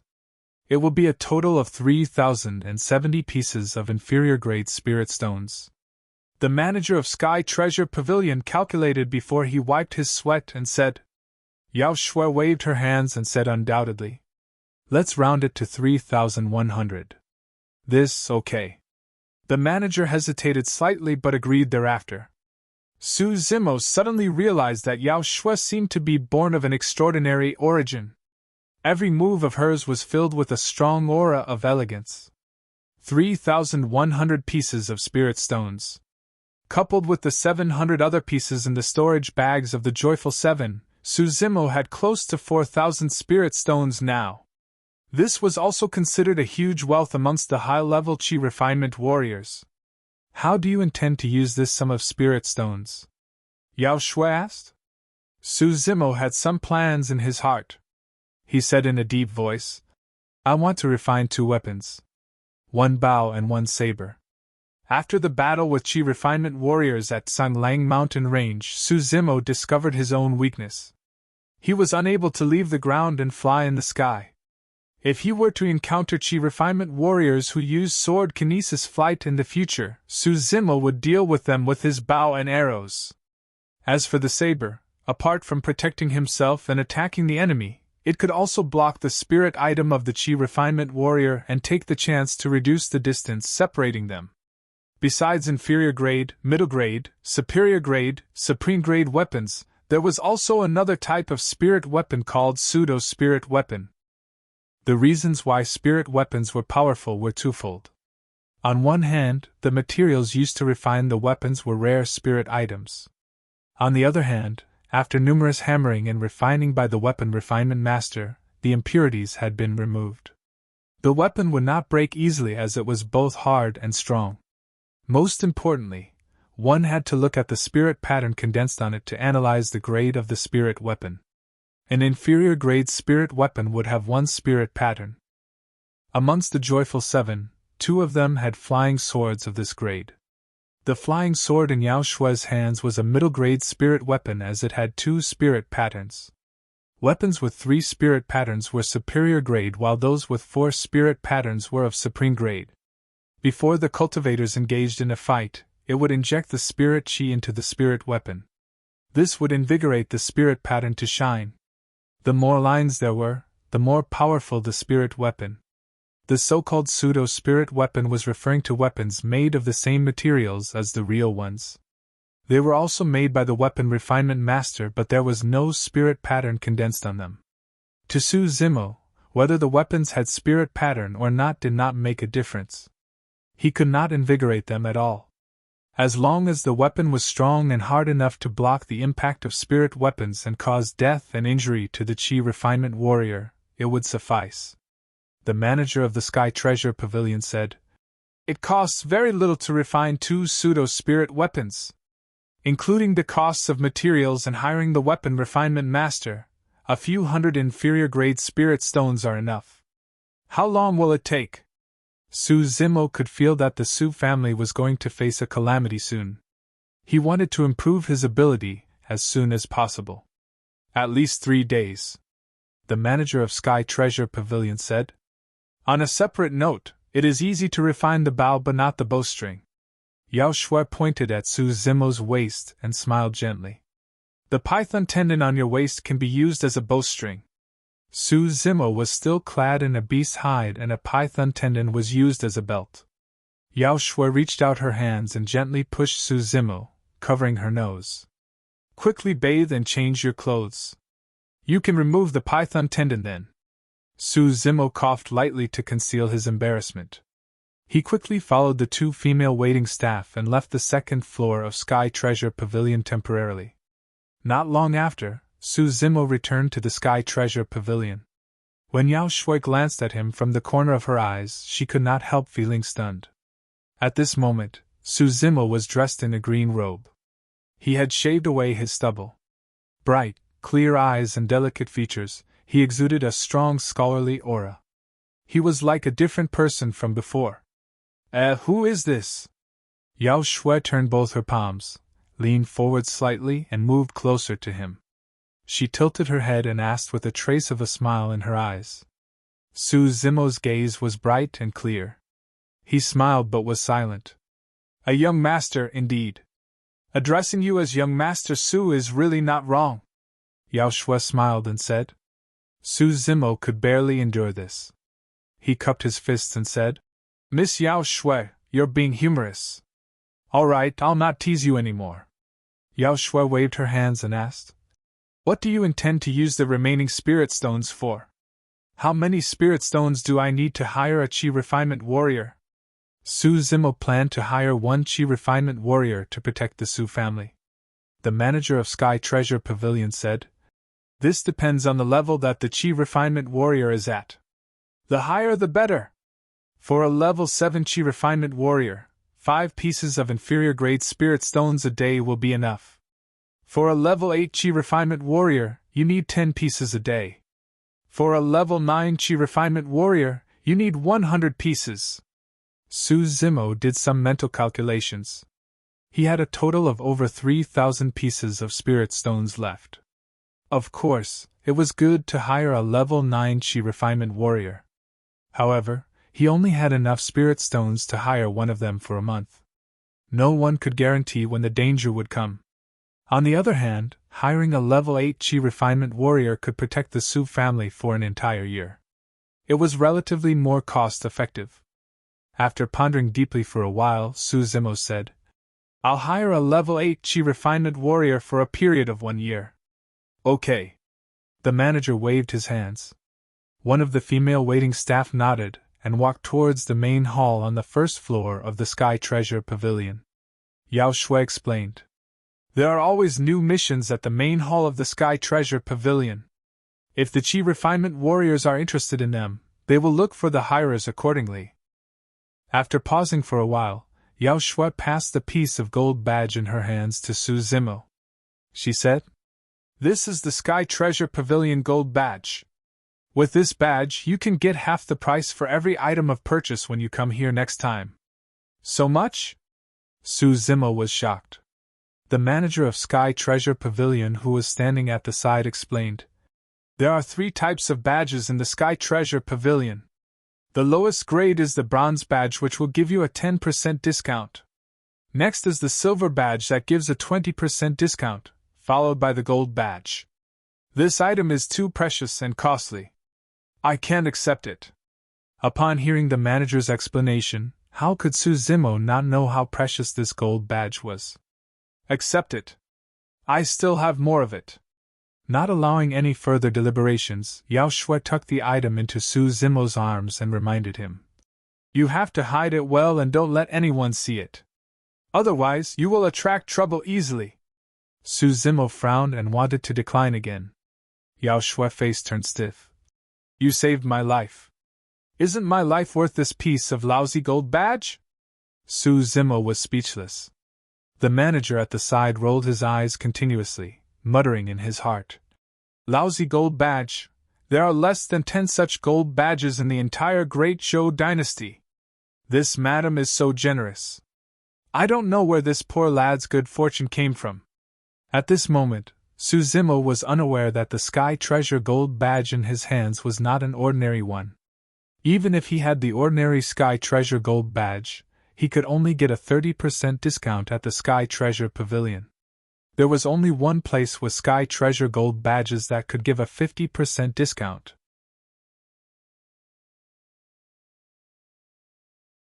Chapter 25 Trouble. Chapter 25 Trouble. After stepping out of the Sky Treasure Pavilion, it was already close to noon. Su Zimo turned and looked at Yao Xue. He said sincerely, I must thank Miss Yao Xue for today's matter. Call me Yao Xue. That? Okay then. Su Zimo hesitated slightly before he agreed. At the sight of Su Zimo nodding, Yao Xue pursed her lips and smiled. She said immediately, I'll call you Zimo then. Su Zimo. Yao Xue took a sideways glance at Su Zimo and asked, Where will Zimo be going next?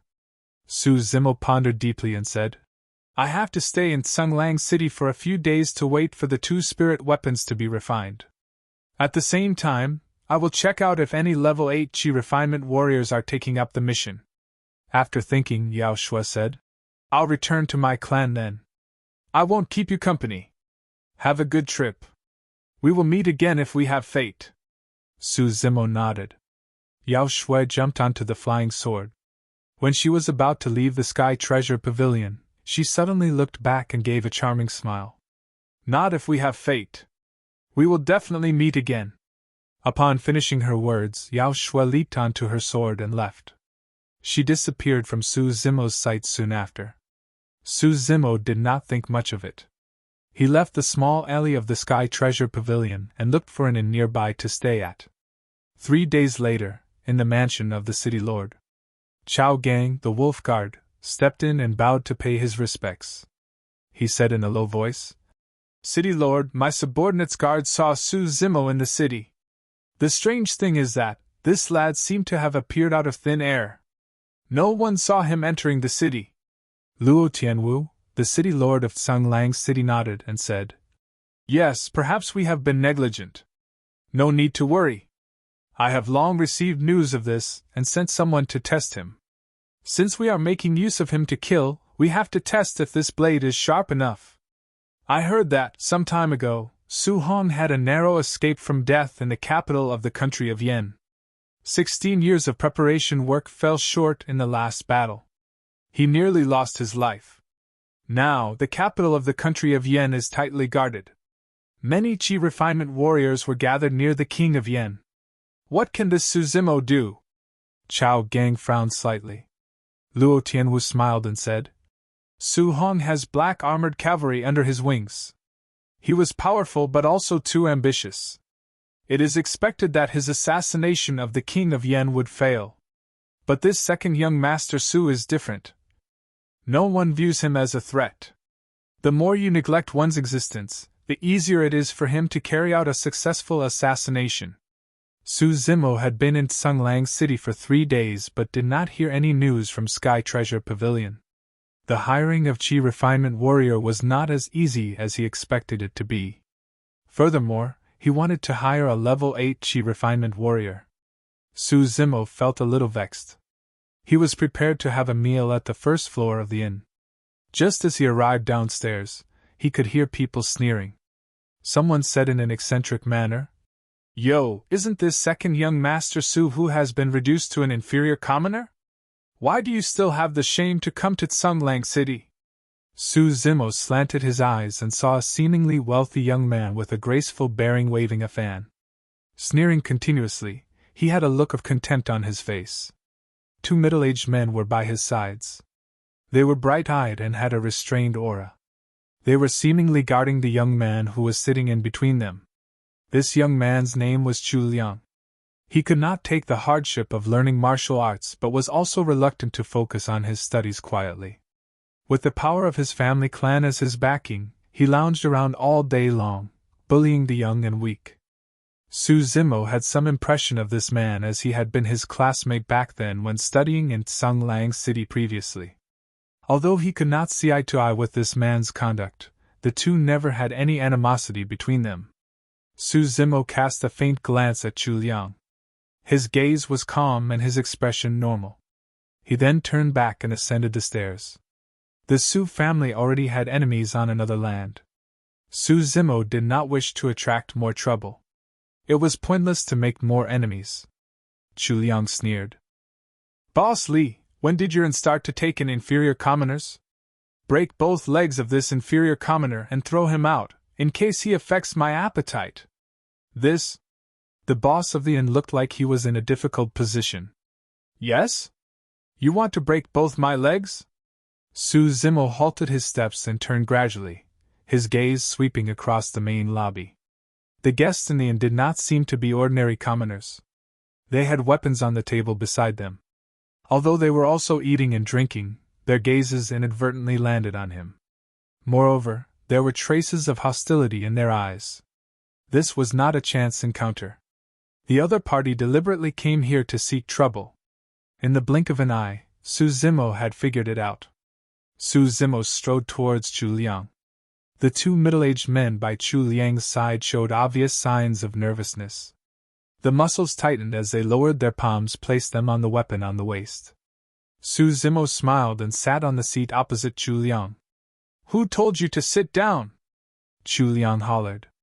Bang! He slammed his hands on the table. Clang! One after another, the surrounding diners rose from their seats, unsheathing their weapons.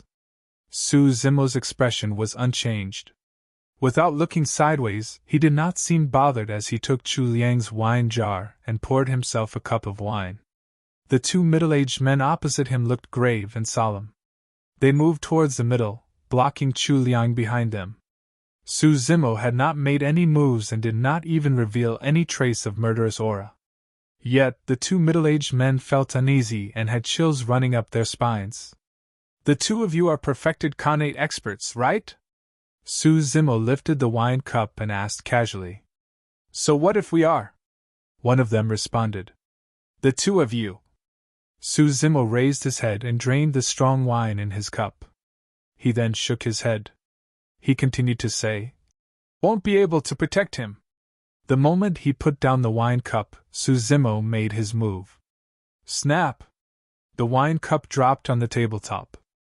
The fall was neither hard nor soft, but the entire table suddenly split open. Su Zimo closed in and flipped his palms, enshrouding the top of heads of the two perfected Khanate experts.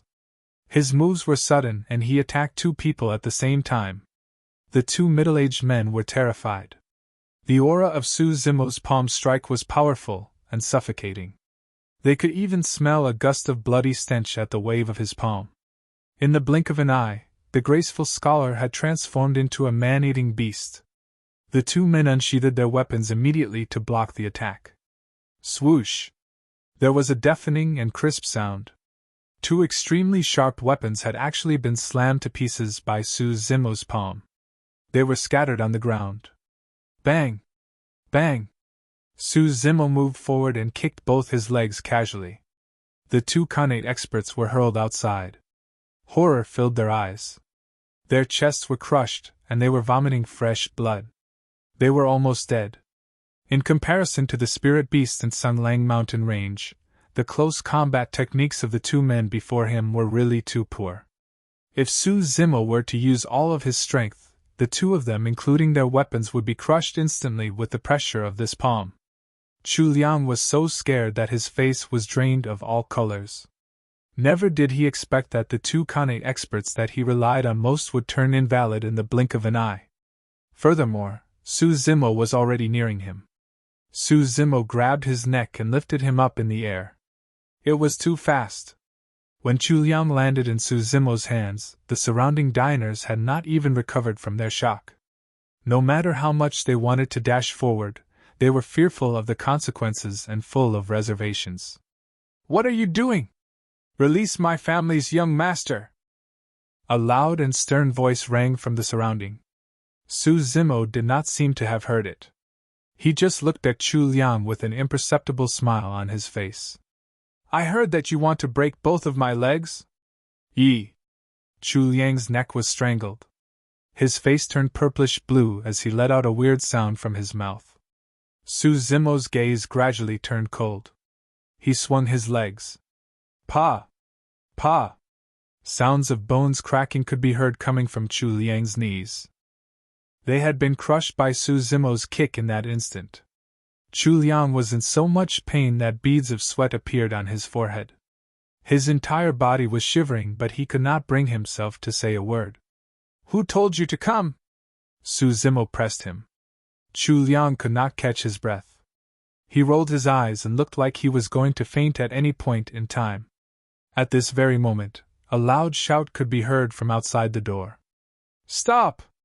A man clad in armor with a firm and resolute face was standing at the entrance of the inn. He was leading numerous guards. He dashed in with large and vigorous strides. This man was none other than Chao Gang, one of the 5 wolf guards of Sanguine City. Fighting is forbidden in the city.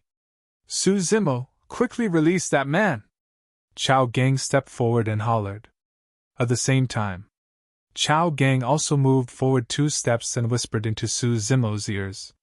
Second young Master Su, the city lord would like to meet you. Su Zimo narrowed both his eyes.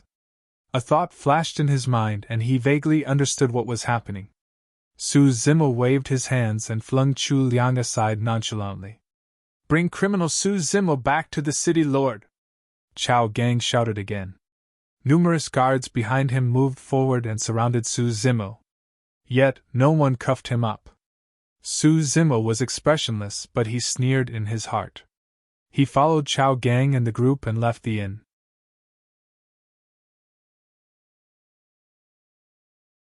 Chapter 26 Heard About the Secret. Chapter 26 Heard About the Secret. This was the first meeting between Su Zimo and the city lord of Sanguine City.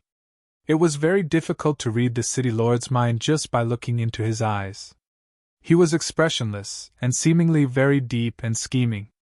Luo Tianwu was also sizing up Su Zimo at the same time. His first impression of Su Zimo was a cultured and polite man, no different from other scholars. If he had not known in advance the many deeds of Su Zimo in Pingyang town, it was very hard for Luo Tianwu to imagine that such a weak and frail-looking scholar could actually subdue the 2 big family clans.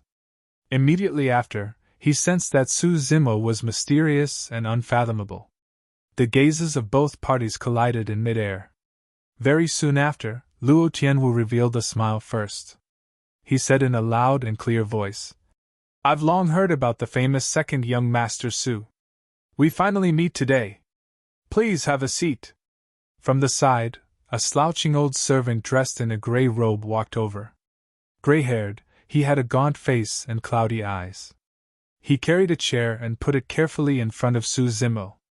Su Zimo's gaze seemed casual as it swept across the old servant. He did not decline and took the seat immediately. Luo Tianwu was very polite to him. However, there was more to this case, and it became more evident that this meeting was not so simple. There must be something going on when things occur out of the ordinary. What was the status, power, and prestige of a city lord? Luo Tianwu had never invited Su Zimo when the latter attained scholarly honors previously, much less his inferior status currently. The gray-robed old servant stood beside Su Zimo and filled a cup of tea for Su Zimo respectfully. Su Zimo's thoughts were deep as he cast a profound gaze at the gray-robed old servant. With an imperceptible smile, he said, You served me tea. This must have been hard on you. The gray-robed old servant paused for a moment. He placed the teapot on the table without any expression. Thereafter, he retreated to stand behind Luo Tianwu and did not utter a word. Upon hearing this, a beam of light flashed across Luo Tianwu's eyes but disappeared after a moment. Su Zimo's words seemed unintentional, but others were not sure of the implied meaning. He could be mocking himself for his inferior status or pitying the gray-robed old servant for his old age. Of course, there was another possibility. This lad had already seen through the Qi refinement warrior identity of this old servant dressed in shabby and gray clothes. This fellow, is not easy to deal with. Luo Tianwu furrowed his brows secretly. The gray-robed old servant had hid himself very well. Yet, he could not deceive the spirit perception that Su Zimo had attained via his near-death experiences. Without a word, Su Zimo raised his teacup and sipped tea in a leisurely manner. Luo Tianwu was silent too. His fingertips were knocking on the table either lightly nor hard. About 8 minutes passed. The pin-drop silence in the room was frightening. Only sounds of fingertips knocking on the table were resonating. The atmosphere was stifling. The smile on Luo Tianwu's face had already disappeared. In such a circumstance, ordinary people would not be able to withstand the pressure. They would have long spoken up to ease the atmosphere. However, right from the beginning, Su Zimo's expression did not change the slightest bit. His gaze was as calm as an old monk who was meditating. This lad is only 18 years old, and he has such a calm and mature temperament. It is very tricky to deal with him, Luo Tianwu muttered in his heart. He was already feeling a little restless. In actual fact, this was a tactic of psychological pressure. Whoever could not endure the situation and spoke would inevitably be on the back foot. Luo Tianwu had initially wanted to subdue Su Zimo in the first instance. However, he did not expect to hit him on the wrong spot. He felt very upset. "Isn't second young Master Su curious about why I invited you today?" Luo Tianwu asked smilingly. Su Zimo put down his teacup in a leisurely manner and glanced sideways at Luo Tianwu. He said calmly, "May I ask City Lord to give me an explicit reason? The two young masters of the Su family are both cream of the crop. Young Master Su's patience and endurance, and second young Master Su hiding your light under a bushel. The 5 wolf guards under my wings and me admire you guys greatly," Luo Tianwu praised. Su Zimo frowned slightly and said, "City Lord, you don't need to probe further. Please come straight to the point. You're straightforward. I admire people like second young Master Su." Luo Tianwu gave a slight smile. "Your older brother has failed to assassinate the King of Yen. He is severely injured and bedridden now. I know that second young Master Su's heart must be filled with fury." Upon hearing this, Su Zimo's countenance changed. Older brother assassinated the King of Yen? He was injured? Su Zimo had not returned for a year. Hence, he did not know that such a severe matter had happened to the Su family. Why did older brother assassinate the King of Yen? Could the King of Yen be the Su family's enemy? Observing the change in Su Zimo's expression, Luo Tianwu was slightly stunned. He asked, "Don't tell me that second young Master Su doesn't know about this? I am not aware." Su Zimo shook his head and endured the urge to rush back to Pingyang town. Luo Tianwu felt that he had regained some victory with this. He revealed a slight smile and said, "Actually, I still admire and respect Su Mu, Lord Wooding, the most. How powerful and prestigious were the black-armored cavalry under his wings then. Which of the surrounding states doesn't know the famous Su Mu? It is sheer pity." Su Mu. Upon hearing this name, for some unknown reason, Su Zimo seemingly felt pangs of pain in his heart. Su Zimo had already sensed that this man called Su Mu was very likely his father. He only heard Luo Tianwu continuing with his words. 16 years ago, we heard that Su Mu had been framed and schemed against by villains. The King of Yen gave orders to annihilate his entire family. At that time, I was also wringing my fists in sorrow and pain. I mourned for the loss of an outstanding hero. Fortunately, Lord Wooding's bloodline is still inexistent. The two young masters of the Su family escaped. Upon hearing this, Su Zimo already understood in his heart. He had found the answers to many of his doubts. Without a word, Su Zimo's lanky body rose and headed outside. "Where is second young Master Su going?" Luo Tianwu asked quickly. Su Zimo's face was solemn. He turned and looked at Luo Tianwu. Visible red veins could be seen in his eyes. It was extremely frightening. Luo Tianwu was stunned. The gray-robed old man behind him moved a step back instinctively.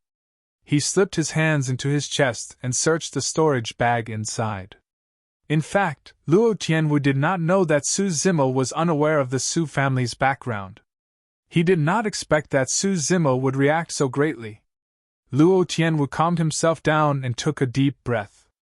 He said in a deep voice, "I know that second young Master Su is keen to take revenge. I also wish to seek justice for Lord Wooding. Why don't we do this? I have spies in the city where the King of Yen lives in. I can try my best to help second young Master Su get close to the King of Yen. With second young Master Su's capability, we will definitely be able to execute the King of Yen and avenge Lord Wooding if we join forces." Su Zimo shut his eyes. After some time, he gradually opened them. The blood color in his eyes slowly faded and his eyes regained brightness and clarity. "This is a private vendetta of the Su family. Why should I bother the city lord?" Su Zimo asked. Luo Tianwu smiled and said, "Lord Wooding is the person that I admire most in my life. You can only deceive children with such words." Before Luo Tianwu could finish his words, Su Zimo interrupted him ruthlessly. Su Zimo's words were considered a great form of disrespect for the city lord. However, the smile on Luo Tianwu's face did not lessen. He continued to say, "Second young Master Su is a little angered. You're the one who sent Chu Liang to the inn, right?" Su Zimo interrupted Luo Tianwu again and said calmly. Luo Tianwu retracted his smile. There was a flash of murderous intent in his eyes, but it disappeared a moment later. He questioned back, "What makes second young Master Su say that? From the moment that I made the first move till I subdued Chu Liang, it only took a duration of 10 breaths.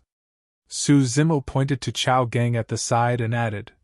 Guard Chao suddenly dashed in. "Ha! It's a little too fast." It was as if this had been prearranged. I only happened to pass by," Chao Gang explained hurriedly. Luo Tianwu waved his hands to stop Chao Gang from continuing with his words. It was just a short interaction, and Luo Tianwu realized that this kind of small tricks could not deceive the person before him. To force an explanation would only make a joke out of themselves. Su Zimo gave a sneer and turned back.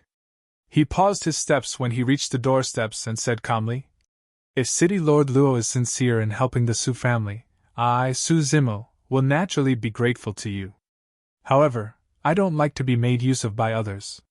City Lord Luo, you better watch your conduct." Having finished his words, Su Zimo left without even turning back. When Su Zimo's figure disappeared from the residence of the city lord, Luo Tianwu's expression turned solemn and sinister. There was already a handprint on the sandalwood table beside him. This green and young lad. He actually dared to be so arrogant in front of me. Luo Tianwu was enraged.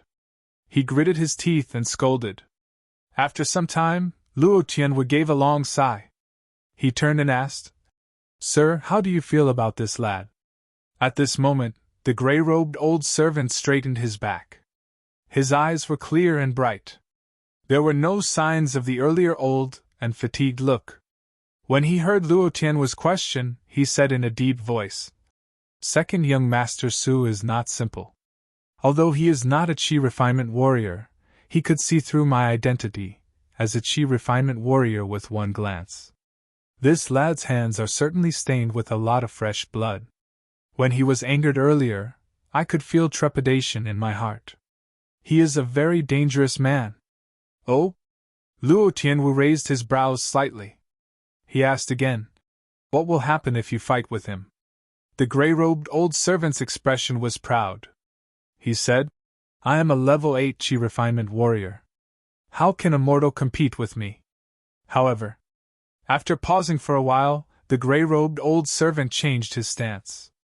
Given this lad's temperament and ability, he has a high chance of success in assassinating the King of Yen. As to whether he could escape the capital alive. Ha! The gray-robed old servant smiled but did not speak a word. "I am not concerned whether he can escape the capital where the King of Yen lives at. As long as the King of Yen is dead, the country will become leaderless, and there will certainly be chaos. It will be the best time for me to invade the city and declare myself as the king." Luo Tianwu smiled. Everything was under his control.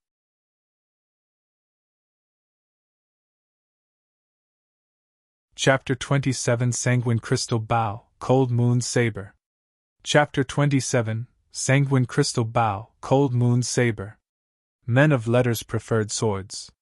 Even if they did not know any martial arts, they liked to carry a sword with them, as they appeared to be noble and elegant with it.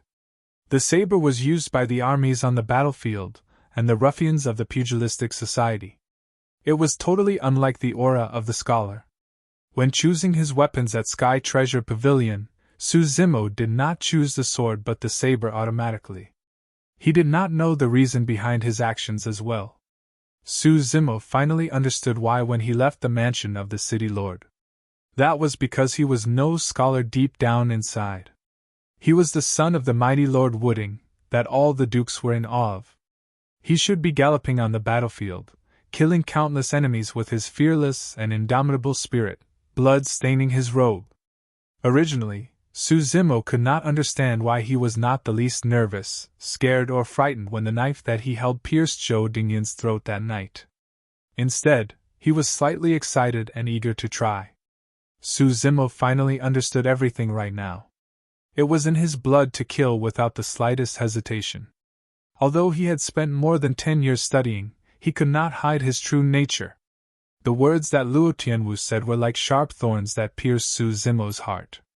He was in agony at hearing them. His older brother was seriously injured. How was he doing? Was he in a critical state? Was Xiaoning frightened out of her wits at the calamity that befell the Su family? Upon passing by the inn that he stayed temporarily last time, Suzimo chanced upon the unique mark made by Sky Treasure Pavilion. Could it be that the two pseudo-spirit weapons have been refined? Suzimo hesitated slightly before heading to Sky Treasure Pavilion. When he reached the end of the alley, the walls sensed his Sky Treasure gold badge. It turned transparent as water instantly, and Suzimo walked right through it. Upon reaching Sky Treasure Pavilion, Suzimo did not stop but continued to go upstairs. There were many Qi refinement warriors at the main hall. Many of them turned to look at Suzimo with a searing and examining gaze. The atmosphere in the main hall was strange. There was a detection skill in the cultivation world. Therefore, all the Qi refinement warriors present could tell that there was no spirit Qi within Suzimo, yet he was able to reach the second level of Sky Treasure Pavilion. There was only one explanation for that. Suzimo had Sky Treasure Badge with him. With the Sky Treasure Badge, one could be given a 10% discount when making purchases in Sky Treasure Pavilion. This was very tempting. When Suzimo went to Sky Treasure Pavilion for the first time, he had Yao Xue, a foundation establishment cultivator, with him. Therefore, nobody dared to have any designs on it. But now that it was Suzimo who had the Sky Treasure Badge, it was tantamount to a 3-year-old kid who walked around with a gold brick. He was a mortal, yet he had the Sky Treasure Badge. He must have come from an illustrious family. Although many of the Qi refinement warriors were tempted, they gave up the idea of snatching the Sky Treasure Badge, as they did not want to court death. However, there were still exceptions. A man's wealth was his own ruin by causing another's greed. There would always be someone who was willing to take the risk in the face of great temptation. A pair of cold eyes trailed after Suzimo from the corner of the main hall. It followed him all the way to the end of the staircase. Suzimo had something on his mind, therefore he did not notice the fleeting malicious gaze at the main hall. As soon as Suzimo reached the second floor, the manager of Sky Treasure Pavilion stood up to welcome him with a big smile on his face. Young Master Su is finally here. The two pseudo-spirit weapons have been refined. Come and have a look. The manager of Sky Treasure Pavilion slapped on his storage bag, and one long saber and a longbow floated right in front of Suzimo. There were 12 sharp arrows as well. The manager of Sky Treasure Pavilion said, "The Cold Moon Saber is about 3 feet long, it has a silver blade, and a thick and sharp razor edge, suitable for slashing and killing. It is mainly made up of rare spiritual items. We have added 10 types of hard materials including 7 stars gravel and golden light rocks to cast the saber in accordance with your requirements. Although it had no spirit pattern, it can withstand the impact made from middle-grade spirit weapons, and it would still be good as ever." Su Zimo nodded, reaching toward the long saber that floated in the air. Just then, there was a look of mockery in the manager of Sky Treasure Pavilion's eyes. He was waiting for Su Zimo to make a fool of himself. Su Zimo asked that the pseudo-spirit weapons to be as heavy as possible. The Cold Moon Saber weighed close to 500 kilograms. Given his level 9 weapon refinement cultivation realm, he could barely handle the spirit weapon with his spirit chi. It was impossible to kill the enemy with such a weapon. The manager of Sky Treasure Pavilion believed that the moment Su Zimo took the saber, it would crush his feet. However, the manager of Sky Treasure Pavilion was dumbstruck the next moment. Su Zimo took Cold Moon's saber easily in his hands. He even tried a few strokes with it. It was as light as a feather to him. He nodded and said, "The saber is pretty good. It is just that it is still quite light." The manager of Sky Treasure Pavilion. What kind of monster is this man? He has no spirit chi, but he could handle the weapon that weighed 500 kilograms with his physical strength. The most annoying part is that he finds it too light. The manager of Sky Treasure Pavilion rolled his eyes. This is Sanguine Crystal Bow. Take it. The manager of Sky Treasure Pavilion could not be bothered to go into details. He was in no mood to explain to him. The Sanguine Crystal Bow was bloody red and there was a crystal clear luster to it. It was as if blood was flowing in the bow, exuding a strange aura. It weighed as heavy as the Cold Moon Saber. Su Zimo slanted the Sanguine Crystal Bow over his body, while he tied the quiver on his back, putting the 12 sharp arrows into the quiver. He tied the Cold Moon Saber at his waist. He was all ready. By the way, young Master Su, we have found someone suitable regarding your hiring notice. However, the person is somewhat different from your requirements, the manager of Sky Treasure Pavilion said. Oh? He is Song Chi, a level 7 Chi refinement warrior. According to him, if you are willing to pay him with some spirit stones in advance, he could reach level 8 Chi condensation. Of course, if you don't agree, I can say no to his request. He did not know how long he had to wait before a level 8 Chi refinement warrior could take on the assignment. Su Hong was seriously injured. He had no idea of his condition. Now that the Su family had suffered such misfortunes, Su Zimo intended to rush back to Pingyang town immediately. He had no time to wait. Tell him to come. I would like to meet him, Su Zimo said in a deep voice. The manager of Sky Treasure Pavilion brought someone with him in no time. He was a Chi refinement warrior in his 40s. He looked handsome and composed. This is young Master Su. You can talk to him regarding your requests. The manager of Sky Treasure Pavilion stood to the side after finishing the introductions. Upon seeing Su Zimo, Song Chi did not look down on him or flatter him. He cupped his fists and said, "Young Master Su." Su Zimo asked, "Are you in a hurry to use spirit stones?" "Yes. If I have sufficient spirit stones, I will be able to get through level 8 Chi condensation." Song Chi nodded. "How long will it take?" "Well, I can't say for sure. Nobody can tell you the exact timing to break through a realm." Song Chi was being very frank. Su Zimo had a good first impression of the man. He was silent before he asked, "Since you are lacking spirit stones, why don't you join a clan? I am a pseudo-spirit root. No major clans are willing to accept me. Even if they accept me, they will only treat me as a servant." Song Chi smiled bitterly. A pseudo-spirit root was the worst spirit root. It contained the 5 elements: metal, wood, water, fire, and earth. It would absorb a mixture of spirit chi. It was impure and one's cultivation speed was very slow. There were also spirit roots that only contained one element, for example metal spirit root, wood spirit root and fire spirit root. It was akin to the legendary heaven spirit root. It could take in the purest spirit chi, and its cultivation speed was fast. If one did not encounter any mishaps, one would most likely become a golden core. Given that he was a pseudo-spirit root, Su Zimo knew that Song Chi must have been through a lot of suffering to be able to reach level 7 Chi condensation in his 40s. "Let's go. Come with me to Pingyang town." I will give you 1,000 spirit stones in advance, Su Zimo said. Ah! Song-Chi exclaimed. He could not conceal his joy. Song-Chi did not expect that Su Zimo would agree to his request. After all, he was not a level 8 Chi refinement warrior, and he requested his employer to pay him spirit stones in advance. He felt sorry about it. He did not expect that Su Zimo would give him 1,000 spirit stones right away.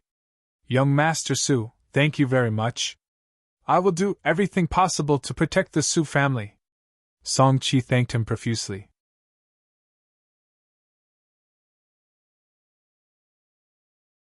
Chapter 28 You would not be able to leave today. Chapter 28 You would not be able to leave today. Upon exiting Sky Treasure Pavilion, Song-Chi took out a flying sword from his storage bag. He touched it lightly with his fingertips, infusing it with spirit chi, and the flying sword floated in front of the two of them. Song-Chi could tell that Su Zimo had no spirit chi. Since he had a bow and saber with him, he must know martial arts. It should not be a problem to get onto the flying sword. Song-Chi said, Young Master Su, get on the flying sword. Don't be afraid. I will protect you while on the sword. I won't let you fall down from the sword. We will reach Pingyang Town in no time. Su Zimo's eyes swept over Song-Chi's flying sword, shaking his head. Let's walk, we will see how it goes when we exit the city. There was no spirit pattern on Song-Chi's flying sword. It was a pseudo-spirit weapon. Su Zimo himself, with the Sanguine crystal bow and cold moon saber, would weigh an entire ton. Given Song-Chi's level 7 Chi condensation realm, he would not be able to carry all of them. Su Zimo did not point out the truth. They walked out of the city with long strides. There were not as many pedestrians outside the city. Su Zimo was about to execute Plow Heaven's stride to get to Pingyang Town when he noticed something. Someone is following us? Su Zimo did not turn back to check, but he could sense it. Su Zimo did not say anything but maintained his usual speed, walking toward Pingyang Town. Song-Chi frowned, not saying anything. In no time, there was the sound of clothes flapping in the wind. The person was moving at a very fast speed. Cultivator? Song-Chi was alarmed. He placed his hands on the storage bag as he turned to check. Not far away was a cultivator dressed in a black Taoist robe. He was speeding forward on his flying sword. There was a murderous look in his eyes. Obviously, he had evil intentions. Level 8 Chi condensation. Song-Chi let out a low shout, before he pulled Su Zimo to a side. He prayed fervently that the person was only passing by. In the blink of an eye, the black-robed Chi refinement warrior stopped in front of them. He leaped down from his flying sword, smiling coldly at Song-Chi. Comrade, you had better step aside. Don't be a busybody. I have an enmity with this man. Song-Chi glanced at Su Zimo, noticing that he had no expression on his face. Perhaps he was in a state of shock, or that he did not know that there was danger.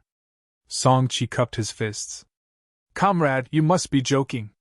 My friend is a mere mortal. Why would you have any enmity with him? Buzz! The black-robed Chi refinement warrior touched his flying sword lightly. A beam of light shone from the flying sword. The sword's aura intensified. Inferior grade spirit weapon. Song-Chi had sweaty palms. The other party's cultivation realm was one level higher than him, and he had an inferior grade spirit weapon.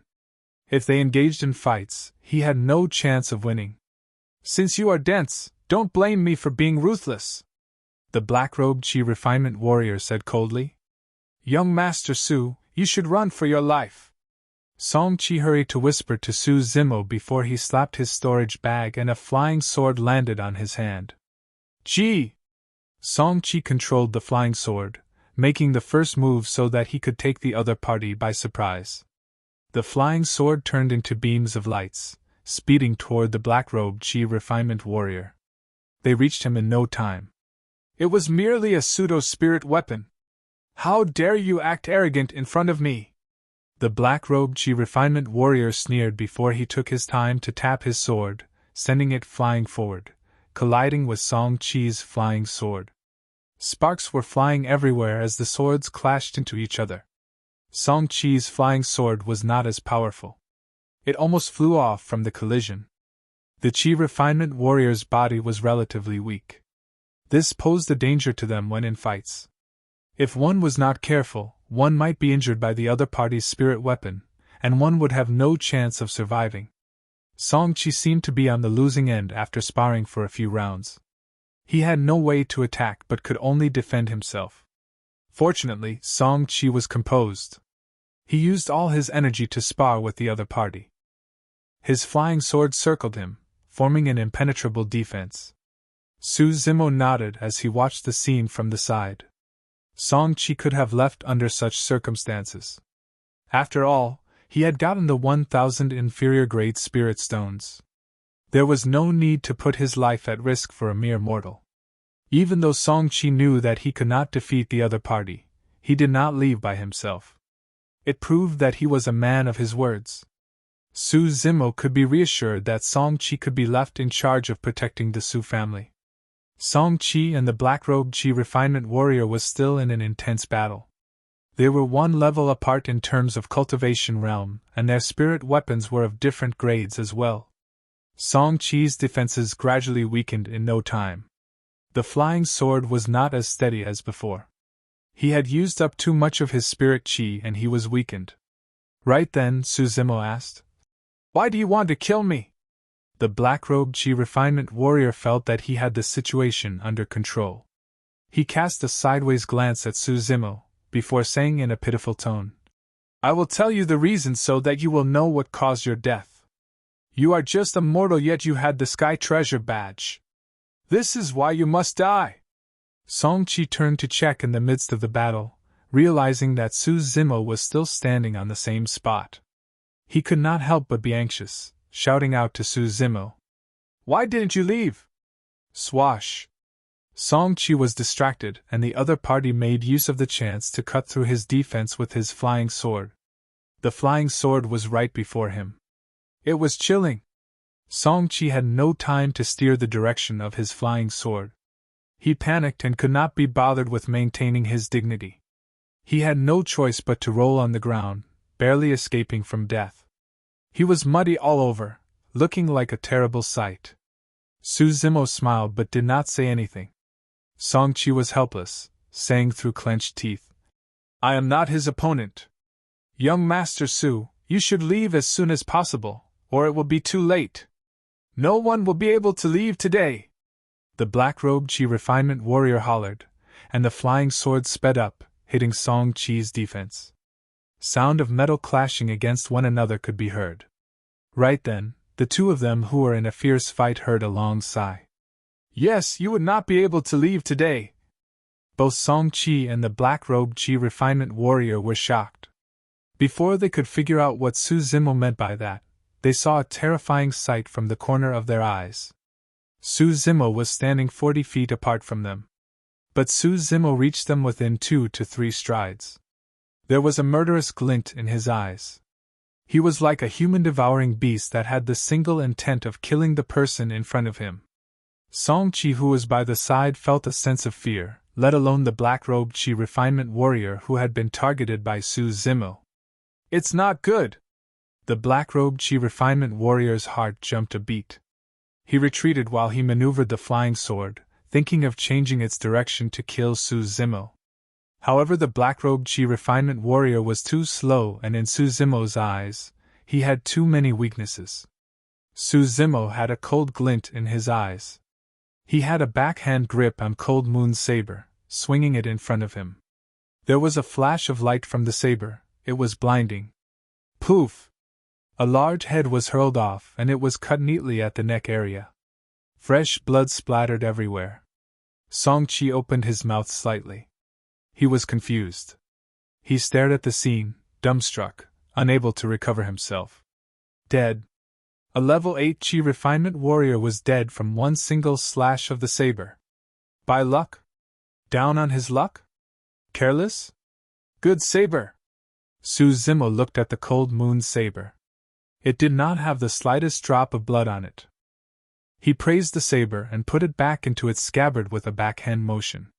Song-Chi could not help but swallow his saliva. What kind of man would be so calm after killing a level 8 Chi refinement warrior? In Song-Chi's eyes, Su Zimo had turned out to be a mysterious man. He was a different person from the frail scholar that he knew previously. Song-Chi could not help but think of the scene just now. The more he thought about it, the more terrifying it was. He broke out in cold sweats thinking of it. He realized to his horror that if Su Zimo used the saber on him, he would have no way to dodge it. Su Zimo took the storage bag that was tied at the waist of the black-robed Chi refinement warrior. He did not take another look before he threw it to Song-Chi. "Take it." "I cannot take it." For some unknown reason, Song-Chi seemed to be nervous around Su Zimo. Su Zimo smiled. "Keep it and cultivate to level 8 Chi condensation as soon as possible." When Su Zimo smiled, he seemed to look like the frail scholar again. Song-Chi relaxed slightly, no longer feeling as stressed, accepting the storage bag from him. Su Zimo continued, "You can concentrate on maneuvering the flying sword to reach Pingyang town as soon as possible." Song-Chi agreed and was about to ask where was Su Zimo going when he realized that he was no longer in the same position. He strode forward, covering 20 feet at one time. His speed was amazing. It was not until now that Song-Chi realized that his employer was no simple man. Song-Chi hurried to maneuver the sword to keep up with Su Zimo.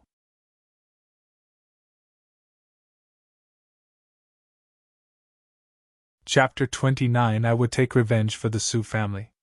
Chapter 29 I Would Take Revenge for the Su Family. Su Zimo and the other man arrived at Pingyang town one after another. Su Zimo did not want to attract attention, therefore he told Song-Chi to put away his flying sword and to walk with him to Su family's residence. The door to the mansion was tightly shut. Su Zimo had good hearing. From the intermittent sobbing sounds coming from the mansion, he could tell that it was Su Xiaoning. Su Zimo frowned, striding forward, exerting strength in his arms and pushed the door open. The crossbar behind the door broke into pieces. "Who's there?" A dozen black-armored cavalrymen dashed to the front door right away. They were seeing red, looking ready to kill. They were stunned at the sight of Su Zimo. "Second young master?" Su Zimo nodded, bringing Song-Chi toward the direction where the crying sounds came from. Song-Chi swept his gaze over the guards, slightly fearful of them. He could sense the murderous aura of the guards. They had obviously been through a lot on the battlefields to have such a fearsome aura. They were no ordinary pugilistic experts. Many people from the Su family were gathered outside Su Hong's room. Some of them were standing while some were sitting. Everyone looked solemn and crestfallen. Sorrow and misery hung in the air. "Second young master is back." Uncle Jing stood up and said. Su Zimo squinted his eyes as he asked, "How is brother now?" There was a look of worry on Uncle Zheng's face. He shook his head. "Wait for a while. Young master is still unconscious." Su Zimo swept his gaze over everyone in the Su family, saying in a low voice, "Do you still intend to keep it from me now that things had come to this stage?" Everyone in the Su family looked at each other, giving out a long sigh. "My father used to be Su Mu, Lord Wooding of the country of Yen. Is that right?" Su Zimo said softly. Everyone in the Su family looked alarmed. Uncle Zheng was shocked. "Second young master, you..." "Luo Tianwu came to look for me." Upon hearing his words, Uncle Zheng suddenly saw the light. He sighed before saying, "Luo Tianwu is no good man. He has rapacious designs. He dreams of being the king in troubled times. He sought young master, wanting to collaborate with him, but was refused. The Su family and king of Yen may be enemies, but young master does not want to implicate the people in the country of Yen. Your father had been on the battlefield all his life. His troops, the black-armored cavalry, were famed for guarding the frontier, resisting the external enemies. The country of Yen did not lose a single piece of land in the battles. The general made a vow that he would protect the people of the country of Yen all his life, so that they would have a place to live and be spared from the pains of wars. Young master would continue his father's mission, therefore he refused to join hands with Luo Tianwu." Speaking of this, Uncle Jing had no wish to keep things from Su Zimo anymore. He continued to say, "Over the years, young master would always be on the road. He was in fact gathering the former black armored cavalry under the pretense of selling horses. He was training them while waiting for the opportunity to take revenge. How many people are there now? 5,000. Where can so many people hide?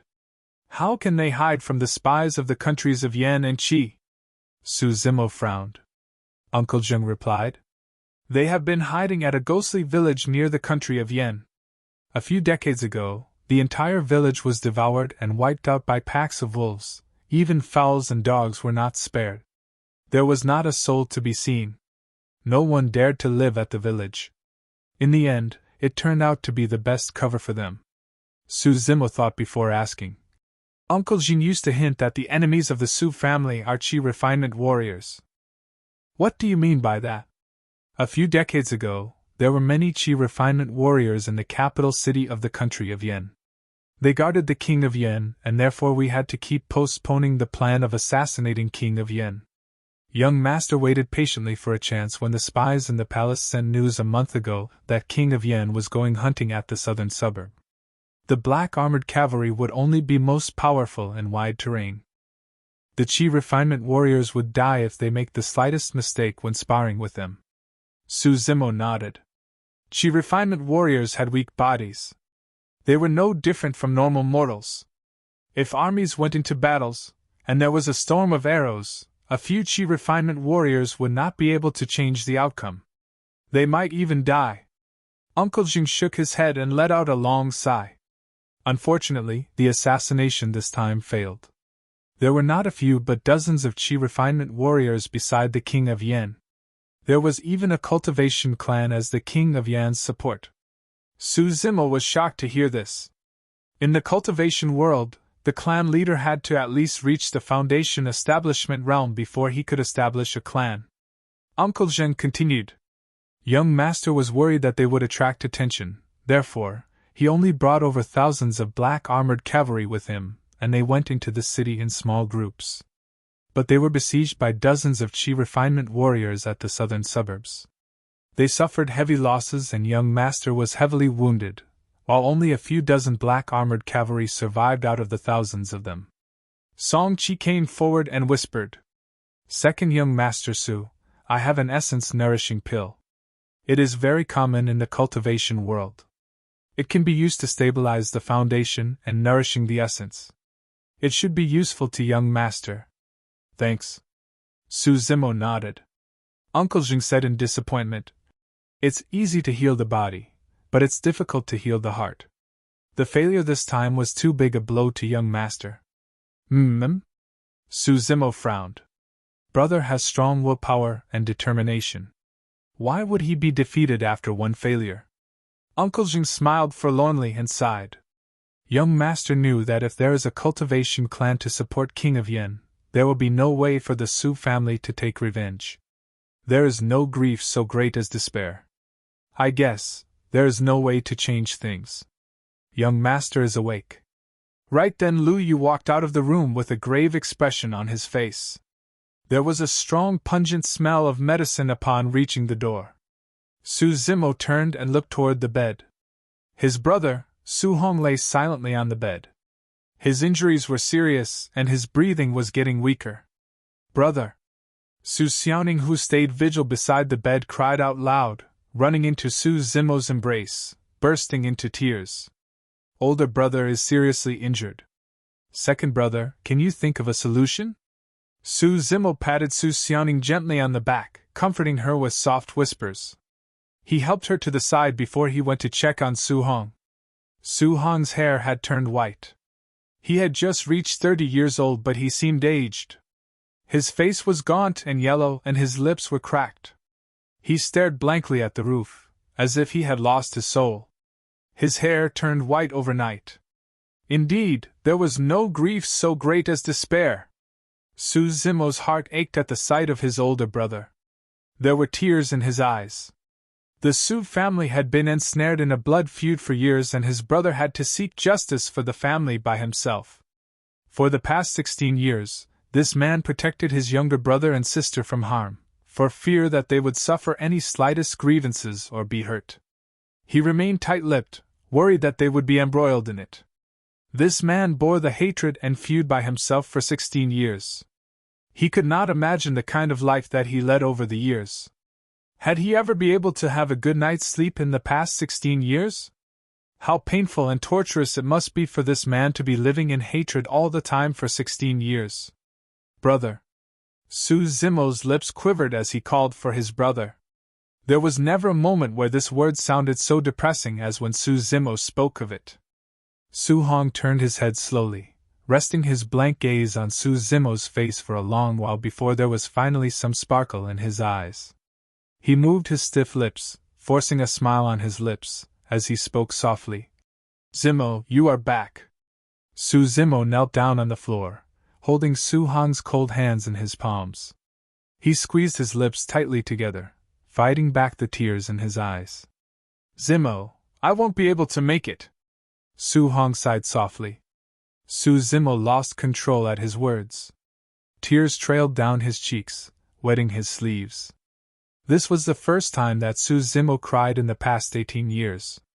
Su Hong tried to lift his arm to wipe the tears on Su Zimo's face. But his arm was too weak, and it fell back onto the bed in midway. Don't shed tears, don't shed tears. The men in the Su family only shed blood but not tears. Su Zimo lifted his sleeves to wipe his tears, nodding. Zimo, after I die, leave with Xiaoning and the Su family. Go to a place as far away as possible, Su Hong said. Su Zimo lowered his head, keeping silent. He clenched his fists, his nails digging into his skin, blood oozing out of it.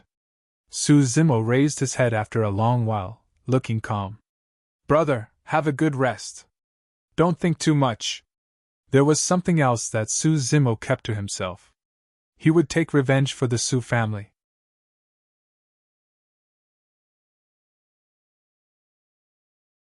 Chapter 30 An Eye for an Eye. Chapter 30 An Eye for an Eye. Su Zimo left the room. Uncle Jing noticed that Su Zimo looked odd. He hurried to chase after him, saying in a low voice, Second young master, don't be foolish to attempt another assassination on the King of Yen. The Su family could leave for a faraway place. The world is huge, we will have a place to go. Uncle Jing, you have been worrying too much. I am not thinking of assassinating the King of Yen. Su Zimo shook his head. He did not seem like he was lying. Uncle Jing nodded, not totally believing him. I intend to move to the ghostly village to stay low for the time being. There are after all still 5,000 black armored cavalry over there. It will be safer. Second young master, you should come with us. I have some matters to attend to. I will go to the ghostly village to look for you later. Su Zimo changed the topic, pointing to Song Qi at the side. This is Mr. Song Qi. He is here to protect the Su family. If there's anything you can discuss with him. Uncle Jing did not think too much into it. He thought that Song Qi was a friend from the pugilistic society that Su Zimo knew. Su Zimo turned to leave. He had reached the door of the mansion when Song Qi caught up with him. Young Master Su, are you thinking of going to the city where the King of Yen lives? Song Qi could vaguely sense the murderous intent of Su Zimo, therefore he asked of his intention. Su Zimo kept on walking and he remained silent. Song Qi caught up with him again, saying in a deep voice, Young Master Su, I know that you have the ability to kill Qi refinement warriors and you are very powerful in close proximity fights. However, that is only for one-to-one fight. You will not be able to reach the Qi refinement warriors when you are surrounded by the huge army. You won't have any chance. Even if you manage to kill King of Yen, will you be able to escape from the closely guarded city where the King of Yen lives in? There are the city army, the elite imperial army, the siege crossbows and various killing devices, as well as the attack by the Qi refinement warriors. There is no way for perfected Qi refinement warriors to assassinate the king of a country, let alone you. There is no chance of survival. All right. Su Zimo turned abruptly, his face gloomy. Song Qi was startled. Su Zimo was expressionless. Your mission is to protect the Su family. Don't worry about me. But Song-Chi was about to persuade him further, but Su Zimo waved his hands to stop him. I will leave my brother in your hands. I hope that you will be able to nurse him back to health. As for his concern deep down inside of him, leave it to me. I will resolve it for him. With that, Su Zimo executed Plow Heaven's stride and disappeared out of sight in the blink of an eye. There was only a single way to resolve Su Hong's concern, and it was King of Yan's head. Su Zimo hurried along the streets in Pingyang town. There was nothing but coldness in his eyes. He could feel a burning rage inside of him. It was flaming. He could only douse the flames with the fresh blood of his enemy. Su Zimo reached his mansion in no time. He pushed the door open and walked straight to the cultivation field. Dai-Yu was still lazing around on the green stone in the cultivation field. She had an indifferent expression on her face as she cast a glance at Su Zimo. It had been a year since he last saw Dai-Yu. Nothing seemed to have changed about her. She still looked very beautiful. It was as if she had not aged at all in the past 1 year. Su Zimo had thought of all kinds of scenes where he met up with Dai-Yu after 1 year. But he had not expected that it would be like this. I am leaving. Su Zimo lowered his head, speaking softly. He dared not look at Dai-Yu. Oh? Dai-Yu raised her eyebrows slightly. Now that I leave this time, I might not be able to come back. Courting death? Sort of. Since Su Zimo wanted to enter the capital and kill the king of the country, he had to face not a man, but an entire country, as well as the multiple Qi refinement warriors and a cultivation clan. It was the cultivation clan that had foundation establishment cultivators with them. Su Zimo did not dream of coming back alive from his trip to the country of Yen. This might be the last farewell for the two of them. Dai-Yu looked at Su Zimo. There was a tenderness in her eyes. Even though you know you are courting death, you are going to go anyway? Su Zimo remained silent. Dai-Yu continued. Actually, you have other better options. You can choose to take it lying down and continue to cultivate until you are strong enough. Scenes seemed to flash in Su Zimo's mind. It was as if it was 16 years ago.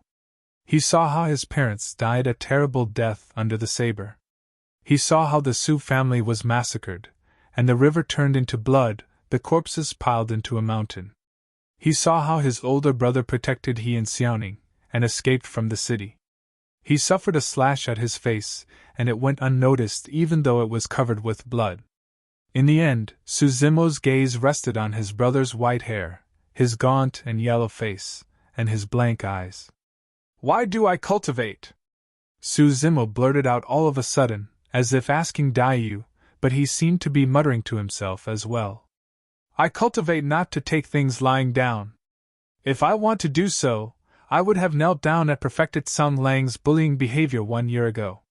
If I wanted to do so, I would have pleaded for mercy when Zhou Dingyun came to take my life. The next moment, Su Zimo suddenly looked up. He could feel the blood surging in his body, his eyes bloody red.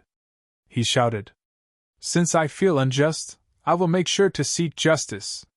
So what if he is the king of a country? So what if he has a cultivation clan to support him? I will kill to my heart's content. It is better to do things on a grand and spectacular scale this moment than to take things lying down for the entire life. I cultivate so as to go all out to exact revenge. I cultivate as I believe in an eye for an eye. Good. Dai-Yu nodded. In the 1.5 years of cultivation, Dai-Yu had never praised him. This was the first time that he heard this word coming from Dai-Yu. Remember what you said today? It concerns your future and achievements. Dai-Yu made another remark which Su Zimo could not understand. There was a demonic glitter in Dai-Yu's eyes. Thereafter, there were several sutras in Su Zimo's mind. This is the Bones Strengthening Sutra. It is taken from the Divine Steed Demon King. The Divine Steed was headstrong. It had the fastest gallop. It was forceful and resilient. There was a strong momentum and explosive power in its gallop. I will impart another 3 styles to you. Divine Steed Dismemberment, Divine Steed Trampling, and Divine Steed Fleeting. You can try to figure it out along the way. If you are able to comprehend it, You might be able to be on par with level 10 perfected Chi refinement warriors. Dai Yu leaped down from the green stone and began to show him the moves. Su Zimo did not blink at all, he was focused on learning the 3 styles. He knew that this could be his last hope at killing the King of Yen and returning alive. Dai Yu was done with the demonstration of the 3 styles in no time. She looked towards Su Zimo as she said, "Go along." One word of reminder. Demon cultivators are best at skipping the levels and killing the opponents. Given your capabilities now, although you are not as good as Foundation Establishment cultivators, if you are able to be in their close proximity, you will still be able to kill them instantly. Su Zimo nodded. Foundation Establishment cultivators would release an explosive energy when they maneuvered flying swords. It was far better and much more flexible than Chi refinement warriors. They might have other attack and defensive moves that were sufficient to kill Su Zimo. But this did not mean that Foundation Establishment cultivators had no weaknesses. Although they had stronger bodies than Chi refinement warriors, their physical strength was still no match for Su Zimo. If Su Zimo had the opportunity to get close to them, he would still be able to kill them on the spot. It sounded simple, but it was in fact as difficult as reaching the sky. Su Zimo looked at Dai Yu, no longer hiding his reluctance to part with her. He smiled lightly and said, "Miss Dai, goodbye." Dai Yu turned with her back facing him as she waved to him. Su Zimo took a deep breath and walked out of the cultivation field, looking toward the capital city of the country of Yen that was far in the distance. He clenched his fists as he said softly, "King of Yen, wash your neck clean. I am coming."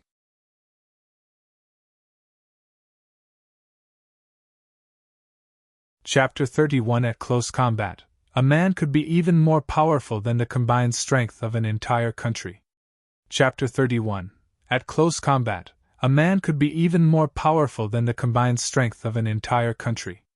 Su Zimo headed north from Pingyang Town, crossing Sanglang Mountain Range and entered the territory of the country of Yen.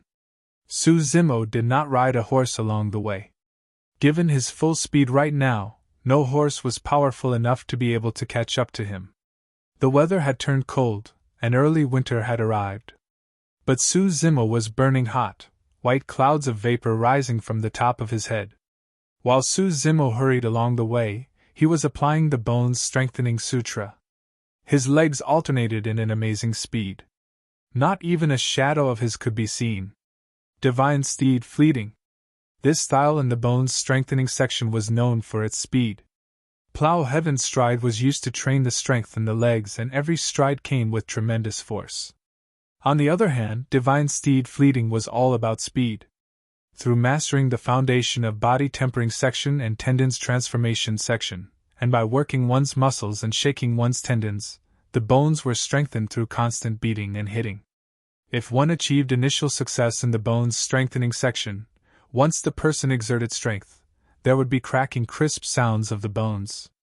When the person achieved phenomenal success, all the tendons and bones would give out loud sounds. After cultivating the bones strengthening section, one's physical strength would be significantly increased. By using the Divine Steed style, one could travel 500 kilometers a day, and 400 kilometers a night. No other demon could match up to this kind of superb stamina. To travel from Pingyang Town to the country of Yen, a level 10 perfected Chi refinement warrior would need about 10 days while traveling day and night without rest. After mastering Divine Steed Fleeting, Su Zimo was able to reach the country of Yen on the 8th day. Along the way, Su Zimo walked at full speed, as swift as the wind, constantly using the breathing and expiration method of bones strengthening section, never stopping for 1 second. This was all thanks to the scarlet flame fruit that sealed the huge source of essence in his body. This was why Su Zimo was able to keep cultivating. Su Zimo carried the Sanguine crystal bow on his back and the cold moon saber around his waist, and was travel-worn when he arrived at the capital city of the country of Yen. He had yet to enter the city, but he could tell that the city was tightly guarded. There were dozens of armored guards standing on the 2 sides of the city gate, checking the pedestrians one by one.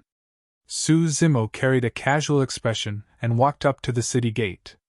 One of the guards stopped Su Zimo, sizing him up.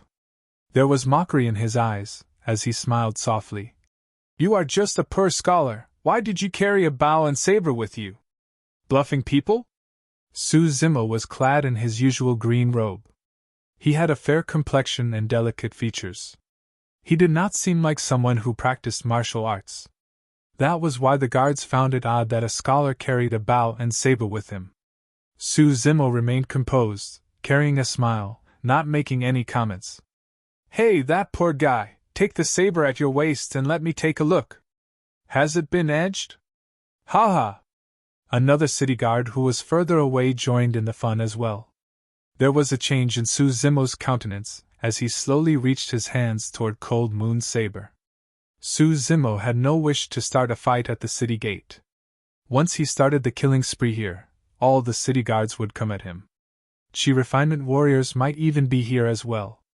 Even if Su Zimo managed to survive and go all the way to the palace, the king of Yen would have gone into hiding. Just when Su Zimo's hand rested on the hilt of Cold Moon's saber, the commander of the guards who stood by the side saw the scene and laughed, while he lamented his troops. "Damn, you guys only know how to bully a scholar. Hey, scholar, you can ignore them and enter the city." Su Zimo relaxed slightly and nodded toward the man, before he entered the city. Su Zimo located Sky Treasure Pavilion and went to the second level. He intended to deposit Sanguine Crystal Bow and Cold Moon Saber at this place for the time being. These two weapons were too eye-catching. It was impossible for him to bring them into the palace. With the Sky Treasure Badge, Su Zimo was able to deposit items for free. The manager of the Sky Treasure Pavilion at the country of Yen gave a soft sigh when Su Zimo took out his Sky Treasure Badge. He smiled as he asked, "Young master, can I take a look at your badge?" Su Zimo handed his Sky Treasure Gold Badge over. There was an odd look on the manager's face when he looked at the badge.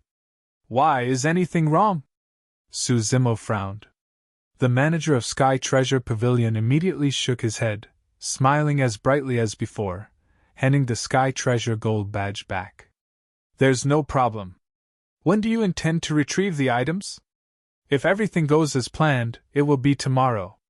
With that, Su Zimo turned to leave Sky Treasure Pavilion. After Su Zimo left, the smile on the manager of Sky Treasure Pavilion vanished, and he looked grim. "Manager, is the Sky Treasure Gold Badge fake?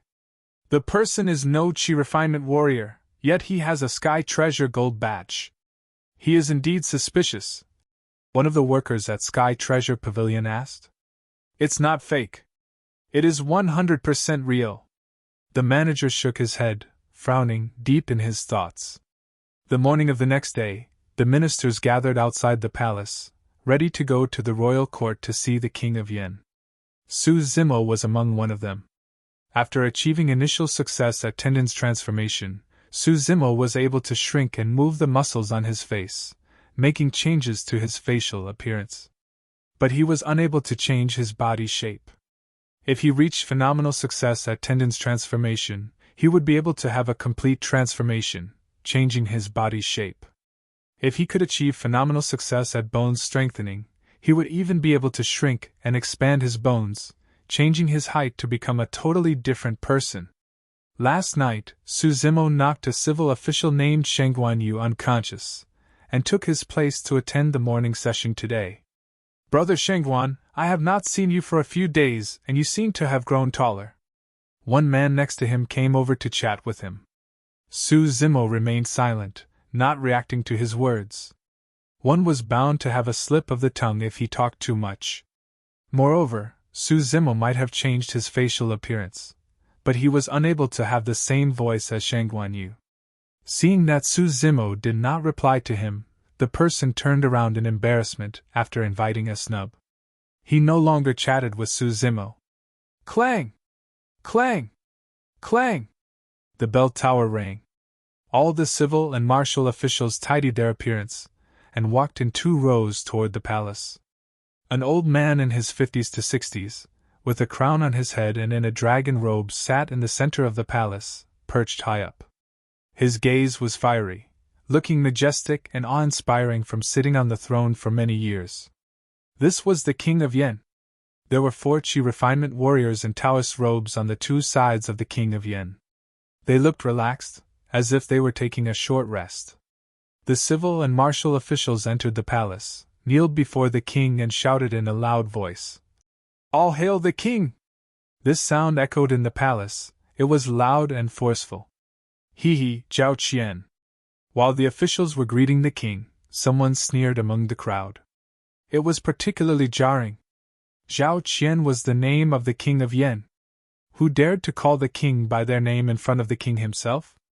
All the officials were alarmed, looking toward the sound. A man was seen walking out from the crowd. He took off his official's robe, revealing a green robe inside. "Sanguine, you must be crazy! How dare you offend the king?" One of the martial officials snarled, but he noticed that the facial appearance of the green-robed man was undergoing odd changes. He turned into another person in the blink of an eye.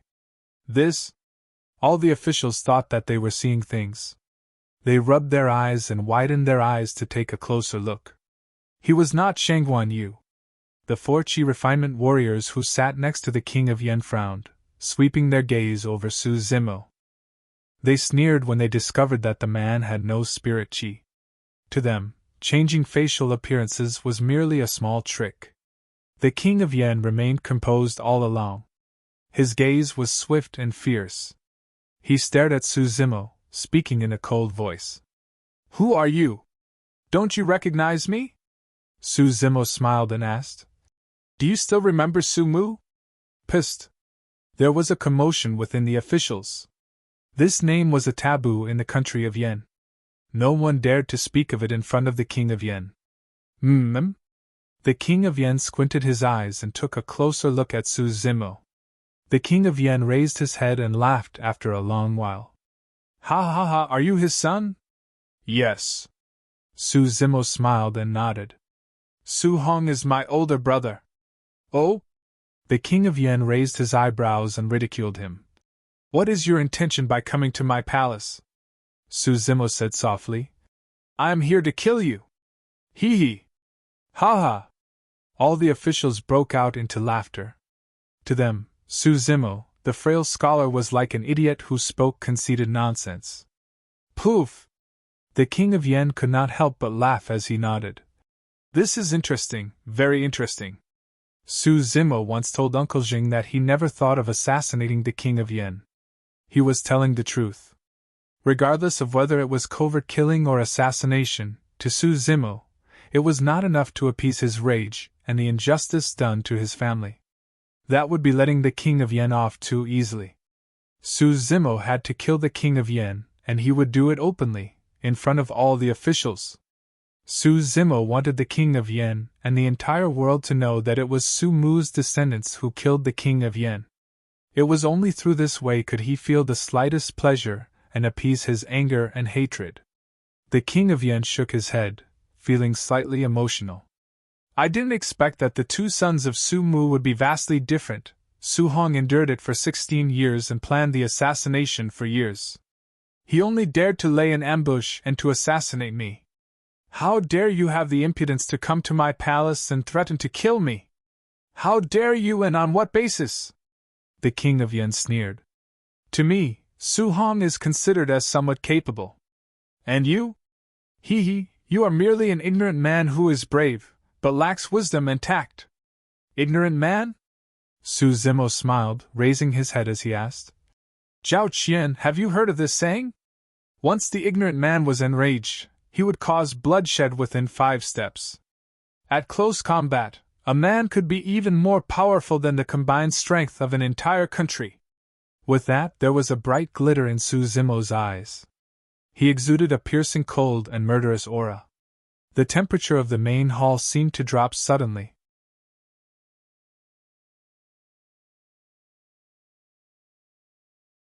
Chapter 32 Slay the King. Chapter 32 Slay the King. "Not good!" The Qi refinement warriors sitting by both sides of the king of Yen stood up suddenly. Their countenances changed greatly. It was extremely dangerous. Suddenly, this seemingly weak and frail scholar had changed into a different person. The aura that he emanated made the 4 Qi Refinement warriors terror-stricken. Such was already the case for the Qi Refinement warriors, much less the rest of the people in the main hall. Some of the civil officials were so frightened that they dropped to the ground, paralyzed and numb. Bang! Both Su Zimo's feet landed on the floor and gave out a deafening thud. The floor laid with gold bricks split on impact, causing a long and huge crack to appear on it. Below the cracks was like a dark and spooky hell that emitted a cold and sinister aura. The entire palace was shaking violently. Dust fell. The sky and ground were seemingly on the brink of collapse, and the atmosphere was absolutely terrifying. If one did not see it with his own eyes, no one dared to believe that the scene before them was caused by one individual. Su Zimo had already disappeared from the earlier spot. His figure dashed ahead like a divine and savage steed. In the blink of an eye, he appeared in front of the King of Yen. Fast. It was too fast. The earlier spot that Su Zimo stood was at least 10 feet away from the King of Yen. However, everyone only felt their eyes blur for a moment before Su Zimo appeared just 1 elbow away from the King of Yen. At this moment, the 4 Qi Refinement warriors beside the King of Yen had just searched out their spirit weapons from their storage bags. The reaction time of the two sides were on completely different levels. It was not until this moment that everyone in the main hall finally understood Su Zimo's earlier words. Although he was 10 feet away from the King of Yen, to Su Zimo, that was only considered an elbow's length. At such a close range, one would not be able to beat an ordinary man even when he had the aid of the entire country. Why you? What are you doing? The King of Yen was so frightened that his liver and gall were almost splitting. Scared out of his wits, his eyes were filled with horror, and he backed off instinctively. Su Zimo's expression was chilling and cold. He conveniently hurled off the crown on the King of Yen's head. The latter's hair fell all over his face, making him look unkempt and embarrassed. Su Zimo stepped forward, reached out his palm, grabbed the King of Yen's hair and lifted him up. Ah! The King of Yen screamed when he felt the severe pain coming from his scalp. Beads of sweat could be seen on his forehead, and his limbs turned cold. Mortal, how dare you! Release the King of Yen quickly. Otherwise, you will face death for sure. 2 of the 4 Qi Refinement warriors were controlling flying swords. Another one was directing a long saber. The remaining one was controlling a roulette with sharp edges. Out of the 4 spirit weapons, only the roulette had a spirit pattern and was an inferior grade spirit weapon. The other 3 weapons suspended in the air were pseudo-spirit weapons. They were aimed at the vital points on Su Zimo's body and were waiting for an opportune time to strike. Su Zimo did not seem bothered. He dragged the King of Yan's hair and took a few steps back. He used his backhand grip to pick up the long saber that was placed horizontally on the rack behind him. Clang! Sounds of sharp blades unsheathing resonated across the main hall. The lingering sounds were so creepy that it sent chills up one's spine. Su Zimo placed the long saber on the King of Yan's neck horizontally. The King of Yan could feel the coldness from the sharp blade. Shortly after, he was having goosebumps all over. My name is Su Zimo. Remember me. Su Zimo's voice rang in his ears. There was not the slightest change in Su Zimo's emotions. Yet, the King of Yen felt very nervous. Su Zimo, do you know that the Imperial Army and Royal Guards total over 150,000 people? Coupled with the Immortal Cultivation clan behind me, you won't be able to escape even if you can fly. The King of Yen was the ruler of a country after all. When his life was at stake, he tried his best to regain his composure, forcefully suppressed his fears and said while gritting his teeth, Why don't I make a deal with you? Hee hee. Su Zimo laughed. At the sound of this laughter, the King of Yan's heart gradually sank to the bottom of the valley. He could sense that Su Zimo was hell-bent on killing him. Swoosh! At this very moment, the King of Yen could hear the sounds of weapons moving in the air at lightning speed. The Qi Refinement warrior is taking action! The King of Yen rejoiced in his heart. As long as the Qi Refinement warrior could kill Su Zimo with one slash of the sword, he would still have a chance to live. The Qi refinement warrior who made the move was standing behind Su Zimo. The distance between the two was too close. He was less than 10 feet away. The flying sword stabbed towards the blind spot of Su Zimo's sight. It approached the back of Su Zimo's brains like a flash of light at that instant. The eyes of the other 3 Qi refinement warriors lit up. It looked like the flying sword was going to stab the back of Su Zimo's brains. As if eyes were grown on his back, and without turning his head, Su Zimo suddenly swung his arms behind his head and rapped that flying sword gently, seemingly not using much strength. The expression of the attacking Qi refinement warrior changed. He discovered that he had actually lost control of the flying sword. The Qi refinement warrior had wound his own spirit Qi around the flying sword to control the weapon. He could direct the sword with his hands for the purpose of attacking or defending. However, how powerful was the bovine-tongued saber? Under the wrapping, the spirit Qi of the flying sword dissipated instantly. Su Zimo flipped his hand and threw the sword away. Poof! The flying sword pierced through the chest of the Qi refinement warrior and drew out a streak of blood. Unhindered, it pierced into the wall of the main hall ruthlessly, the blade trembling non-stop. The entire process seemed slow when narrated, but it occurred very quickly. From the moment that the Qi refinement warrior took action to the point where the sword pierced through his body, it took less than the moment of a breath. This man's expression was dazed, his eyes filled with disbelief and losing focus as he landed on the floor with a loud thud. Pissed! The remaining 3 Qi refinement warriors gasped and took a few steps back instinctively. They were trying to distance themselves from Su Zimo.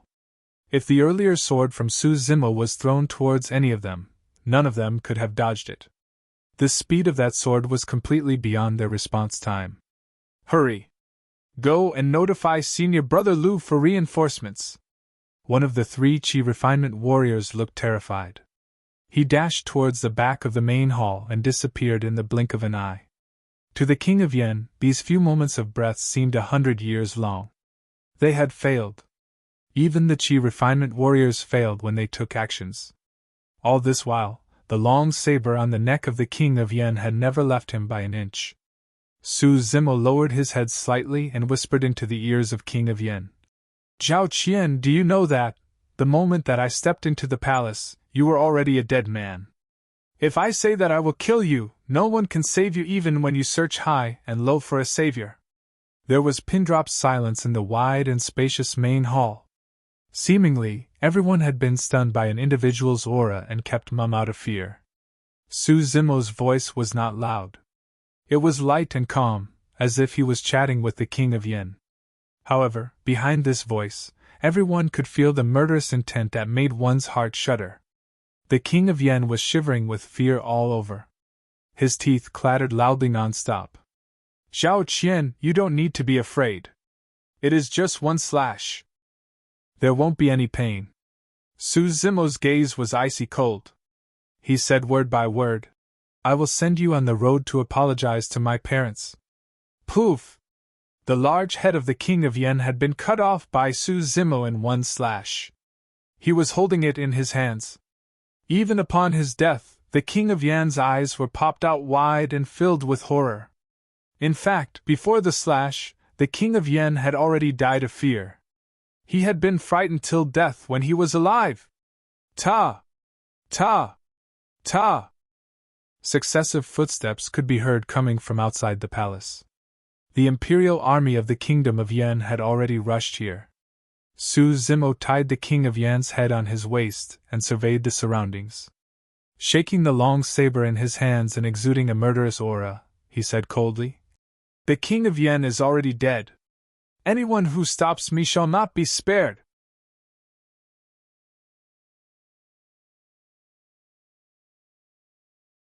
Chapter 33 The Powerful Repression. Chapter 33 The Powerful Repression. Just as Su Zimo beheaded the King of Yen, the hundreds of civil and military officials in the main hall panicked and were at a loss over what to do.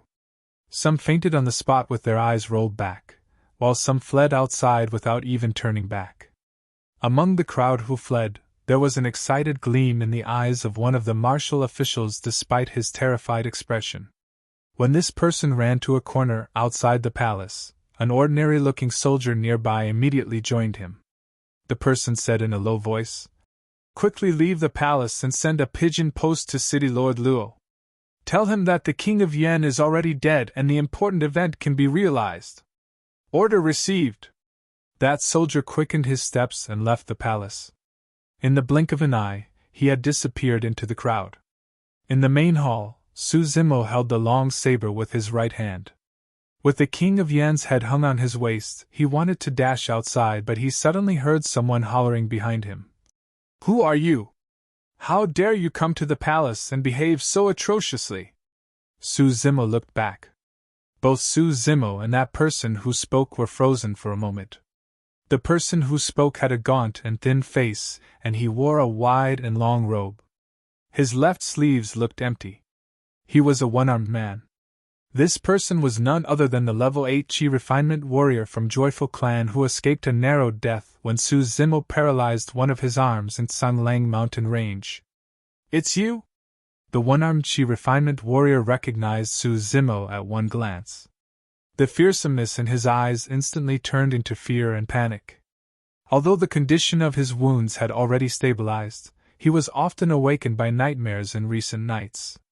That wild man in Sanglang mountain range was even more terrifying and savage than spirit beasts.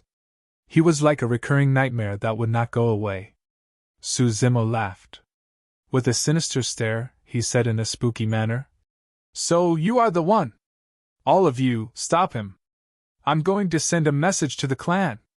The one-armed Chi refinement warrior could sense Su Zimo's murderous intent. He did not think of resisting at all. After shouting, he actually escaped to the direction where he came from atop his flying sword. The one-armed Chi refinement warrior was very clear of Su Zimo's weakness. If he wanted to escape from Su Zimo's clutches, he would have to use sword kinesis flight. The ceiling in the palace had a certain height, and he was worried that he would not be able to leave Su Zimo's range of attack. As long as he escaped to the outside to the boundless sky and sea, he could then survive. Su Zimo slid his saws and dashed forward. In the blink of an eye, he appeared in front of one of the Chi refinement warriors. He supinated his hands and gave a punch. Bang!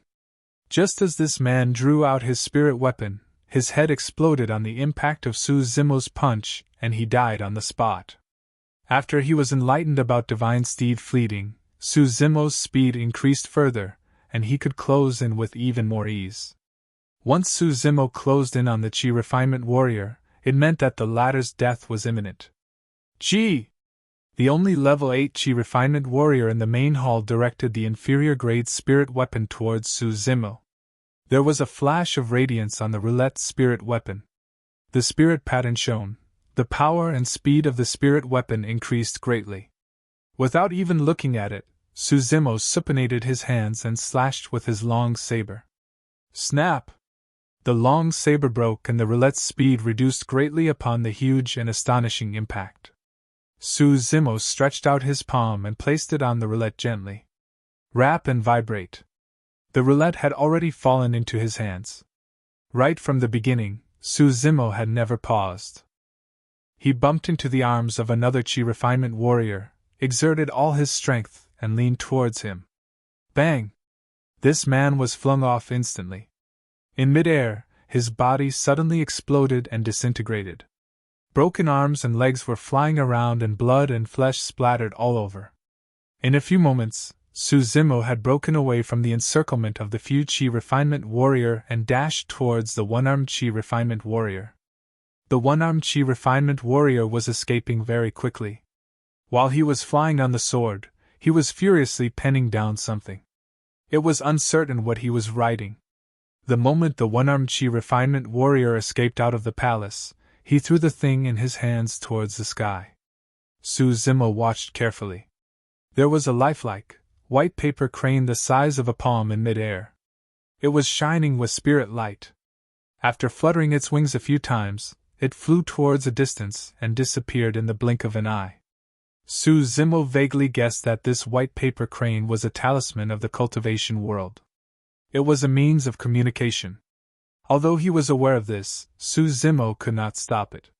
The sword kinesis flight speed of the one-armed Chi refinement warrior was not as quick as Su Zimo. With the delay, Su Zimo almost caught with him. This man was terrified. He rampantly circulated spirit chi into his flying sword. The flying sword rose and dashed higher up in the sky. You were lucky to have escaped the last time. Today, you will stay here. At the sight of the Chi refinement warrior about to dash into the sky, Su Zimo hollered and threw up the roulette that he had picked up in passing. Ooh! Ooh! The roulette transformed into a flash of light, broke through the empty sky, giving out intense and terrifying sounds as the winds roared. Although one was in the sky and the other on the ground, they were not too far from each other. The one-armed Chi refinement warrior wanted to avoid it but was too late. In that split second, the one-armed Chi refinement warrior gritted his teeth. Disregarding whether he would fall off, he controlled the flying sword on his feet, wanting to block the roulette that was shooting over. Clang! Sparks flew everywhere as the sword and roulette clashed into each other. The one-armed Chi refinement warrior's expression suddenly changed. The spirit chi on his flying sword actually dissipated instantly. The flying sword lost control upon the impact of the collision, and reversed towards him at an even faster speed. Poof! The entire flying sword pierced into the belly of the one-armed Chi refinement warrior. That was a Chi refinement warrior's lifeline and sea of Chi. The broken sea of Chi meant that over 10 years of his cultivation from painstaking efforts had gone to waste. The one-armed Chi refinement warrior fell from the sky and landed heavily on the floor. Dust flew all over and successive sounds of bones breaking could be heard coming from inside his body. Looking ghastly pale and blood foaming from the mouth, the one-armed Chi refinement warrior saw Su Zimo striding towards him. Endless malice and resentment flashed across his eyes.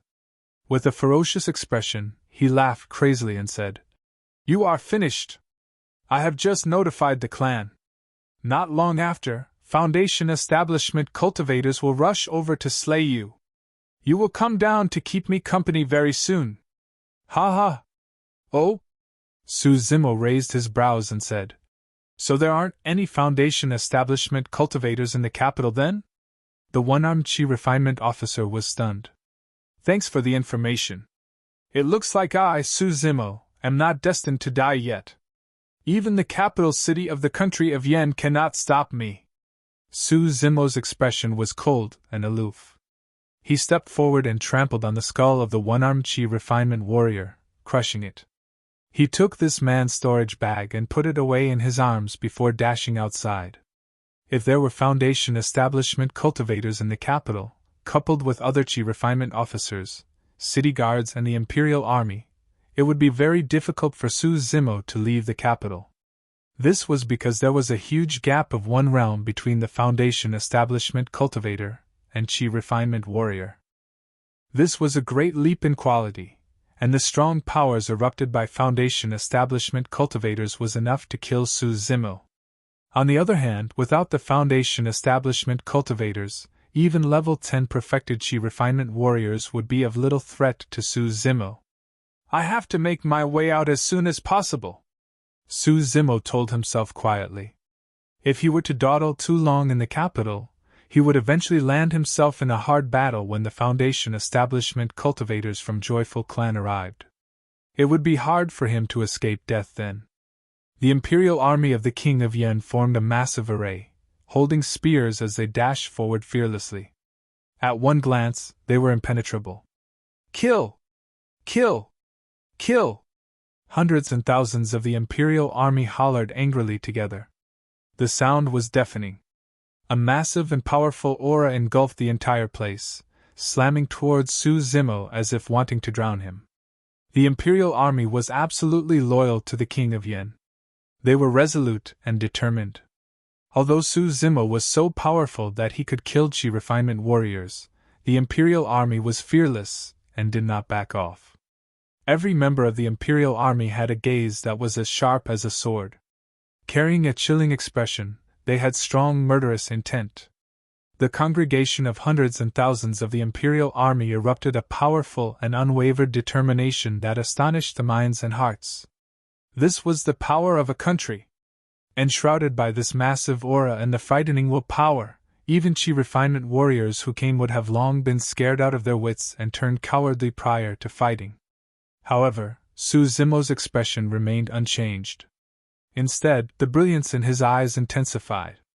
Su Zimo took a long and deep breath and circulated the Anaconda Eclipse Heart Sutra. His chest bulged and lifted, seemingly wanting to devour the sun and moon. Pausing for a moment, he suddenly opened his mouth. Ah!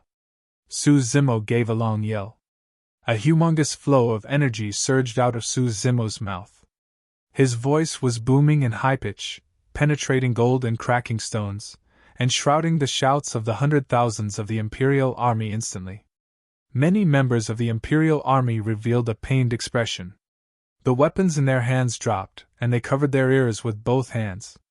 In Tsunglang mountain range, Su Zimo had personally witnessed a spirit demon roaring loudly and shattering the body of small and weak spirit beasts with that force. Although his yo was not that lethal, it was still astonishing and powerful. How could ordinary people withstand that? Boom! Su Zimo took a step out, causing the ground to tremble. Black bricks split open and sandstones flew all over. The King of Yen is already dead. Who dares to stop me? At this moment, it was as if Su Zimo had been possessed by a powerful ancient demon. The murderous aura was stifling, seemingly wanting to destroy the entire world. It subdued the aura of the hundreds and thousands of the Imperial army troops almost instantly. Many of the soldiers in the Imperial army turned ghastly pale with dazed expressions. They actually fell to the ground with wobbly legs. The Imperial army was in chaos. The strong and powerful aura gathered earlier was swept away immediately, revealing faint signs of defeat. At this juncture, Su Zimo laughed loudly. He was looking disdainfully at everyone out of the corner of his eyes. The aura was towering. The ordinary man in the eyes of the King of Yen was repressing the power of a country.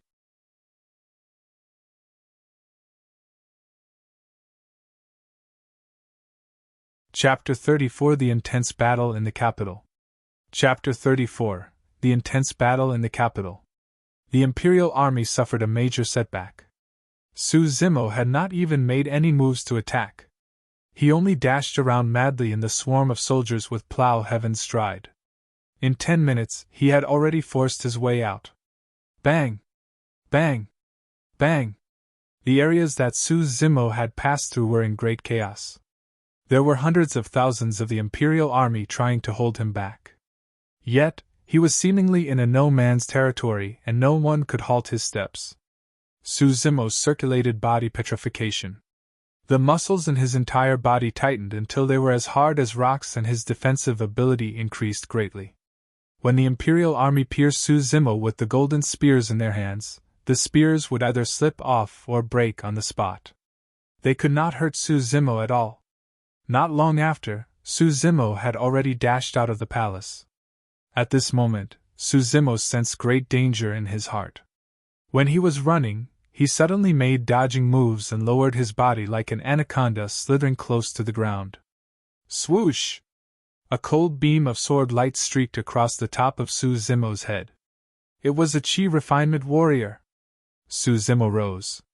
He dashed diagonally towards the direction where the sword came from like a wild bull, hurling off many of the Imperial army by the side. The Chi refinement warrior who was hiding in the crowd saw his flying sword come to nothing.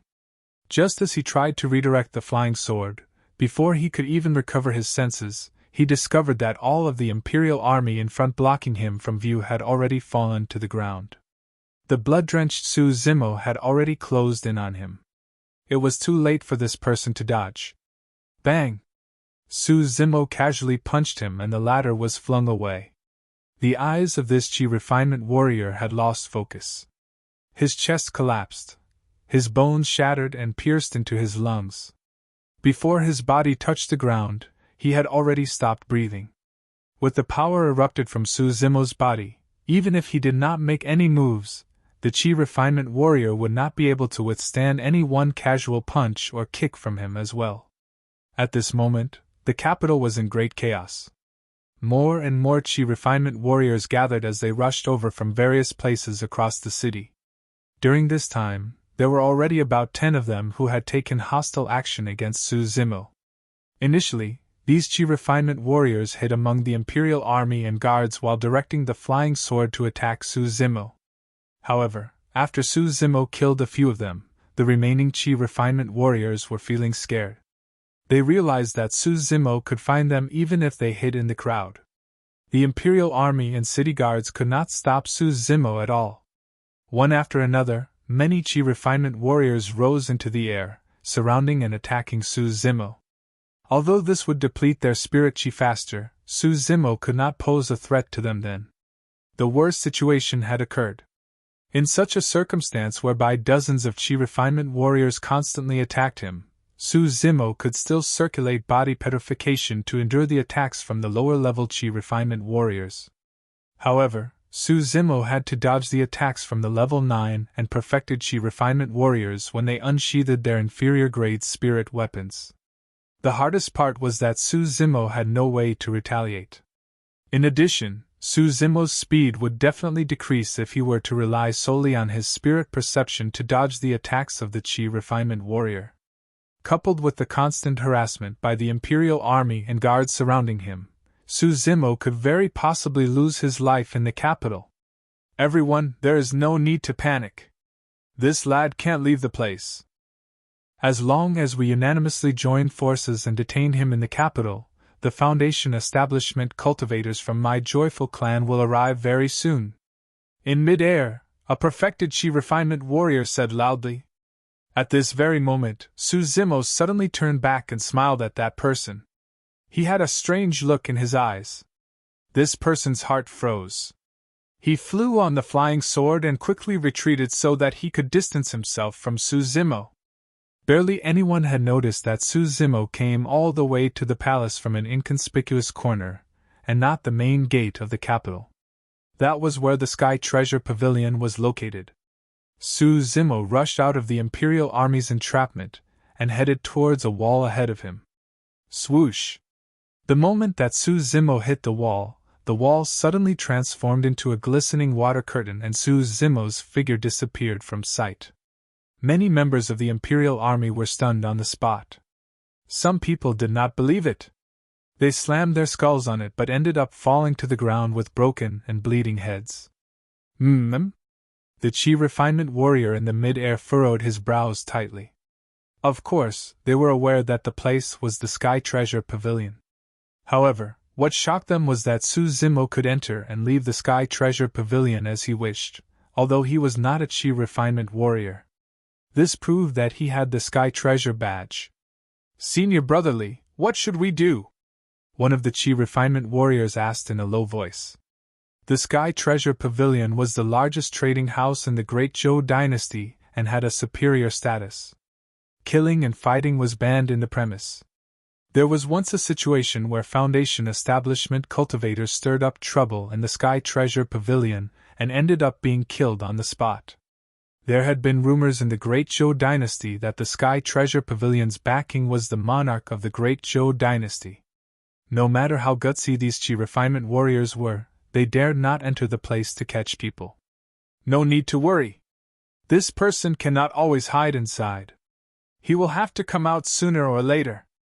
When the clan elders rush here and communicate with Sky Treasure Pavilion, I don't believe that Sky Treasure Pavilion will jeopardize their relationship with Joyful Clan for the sake of one mortal. On the second floor of the Sky Treasure Pavilion, the manager of the Sky Treasure Pavilion had been startled awake.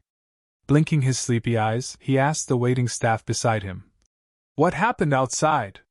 Why is it so chaotic? I heard that the King of Yen has been killed and the murderer is on the run. He's not caught yet?" No. Listening to what the people outside said, he did not seem to be a Chi Refinement Warrior. However, he knows corporal mortification martial arts. He is invulnerable and has very strong close combat ability. Many Chi Refinement Warriors have already died in his hands. Could it be him? The manager of Sky Treasure Pavilion muttered and frowned as a figure flashed across his mind. At this very moment, he could hear footsteps coming from the main hall. The speed of the visitor was extremely fast. In the blink of an eye, the footsteps had already ascended to the second floor. The manager of Sky Treasure Pavilion focused his sight. He only saw a young man drenched in blood heading over directly with a bloody head hanging on his waist. That face on the bloody head no doubt belonged to the King of Yen. "I came to collect the Cold Moon Saber and Sanguine Crystal Bow," the visitor said in a deep voice. The manager of Sky Treasure Pavilion trembled all over and sobered up instantly. Swallowing his saliva, he nodded and said, "Okay, I will get them." After a few moments, the manager of Sky Treasure Pavilion brought the Cold Moon Saber and Sky Treasure Pavilion to Su Zimo. These two pseudo-spirit weapons were too heavy. The manager of Sky Treasure Pavilion had to use spirit chi to control them and could barely bring them over. "Thank you so much." The visitor hung the Cold Moon Saber on his waist. Fastening the quiver on his back and holding the Sanguine Crystal Bow with his hands, he turned and left. It was only until the visitor disappeared did the waiting staff at the side heave a long sigh of relief and gradually calm down. "This man is very scary. I even have feelings of fear and trepidation when I stand before him," the waiting staff said. After pausing shortly, he then had a moment of realization before exclaiming in shock, "Don't tell me that he is the one who killed the King of Yen? Who is he? Why did he kill the King of Yen?" The manager of Sky Treasure Pavilion had a grave expression. After considering for a long time, he searched out a white paper crane from a storage bag. Releasing some spirit chi from his fingertip, he wrote a line of words: "The King of Yen is already dead. The group is now leaderless and the capital is in chaos. The murderer is not a chi refinement warrior, and he has the third princess's Sky Treasure gold badge. His identity is suspicious." After writing out the message, the manager of Sky Treasure Pavilion walked to the window and sent off the paper crane in his hands gently. The paper crane fluttered its wings and soared into the sky, disappearing in the blink of an eye. You're tuning into the Phoenix Knights YouTube channel. Don't forget to subscribe and join us on this journey to catch the most captivating stories.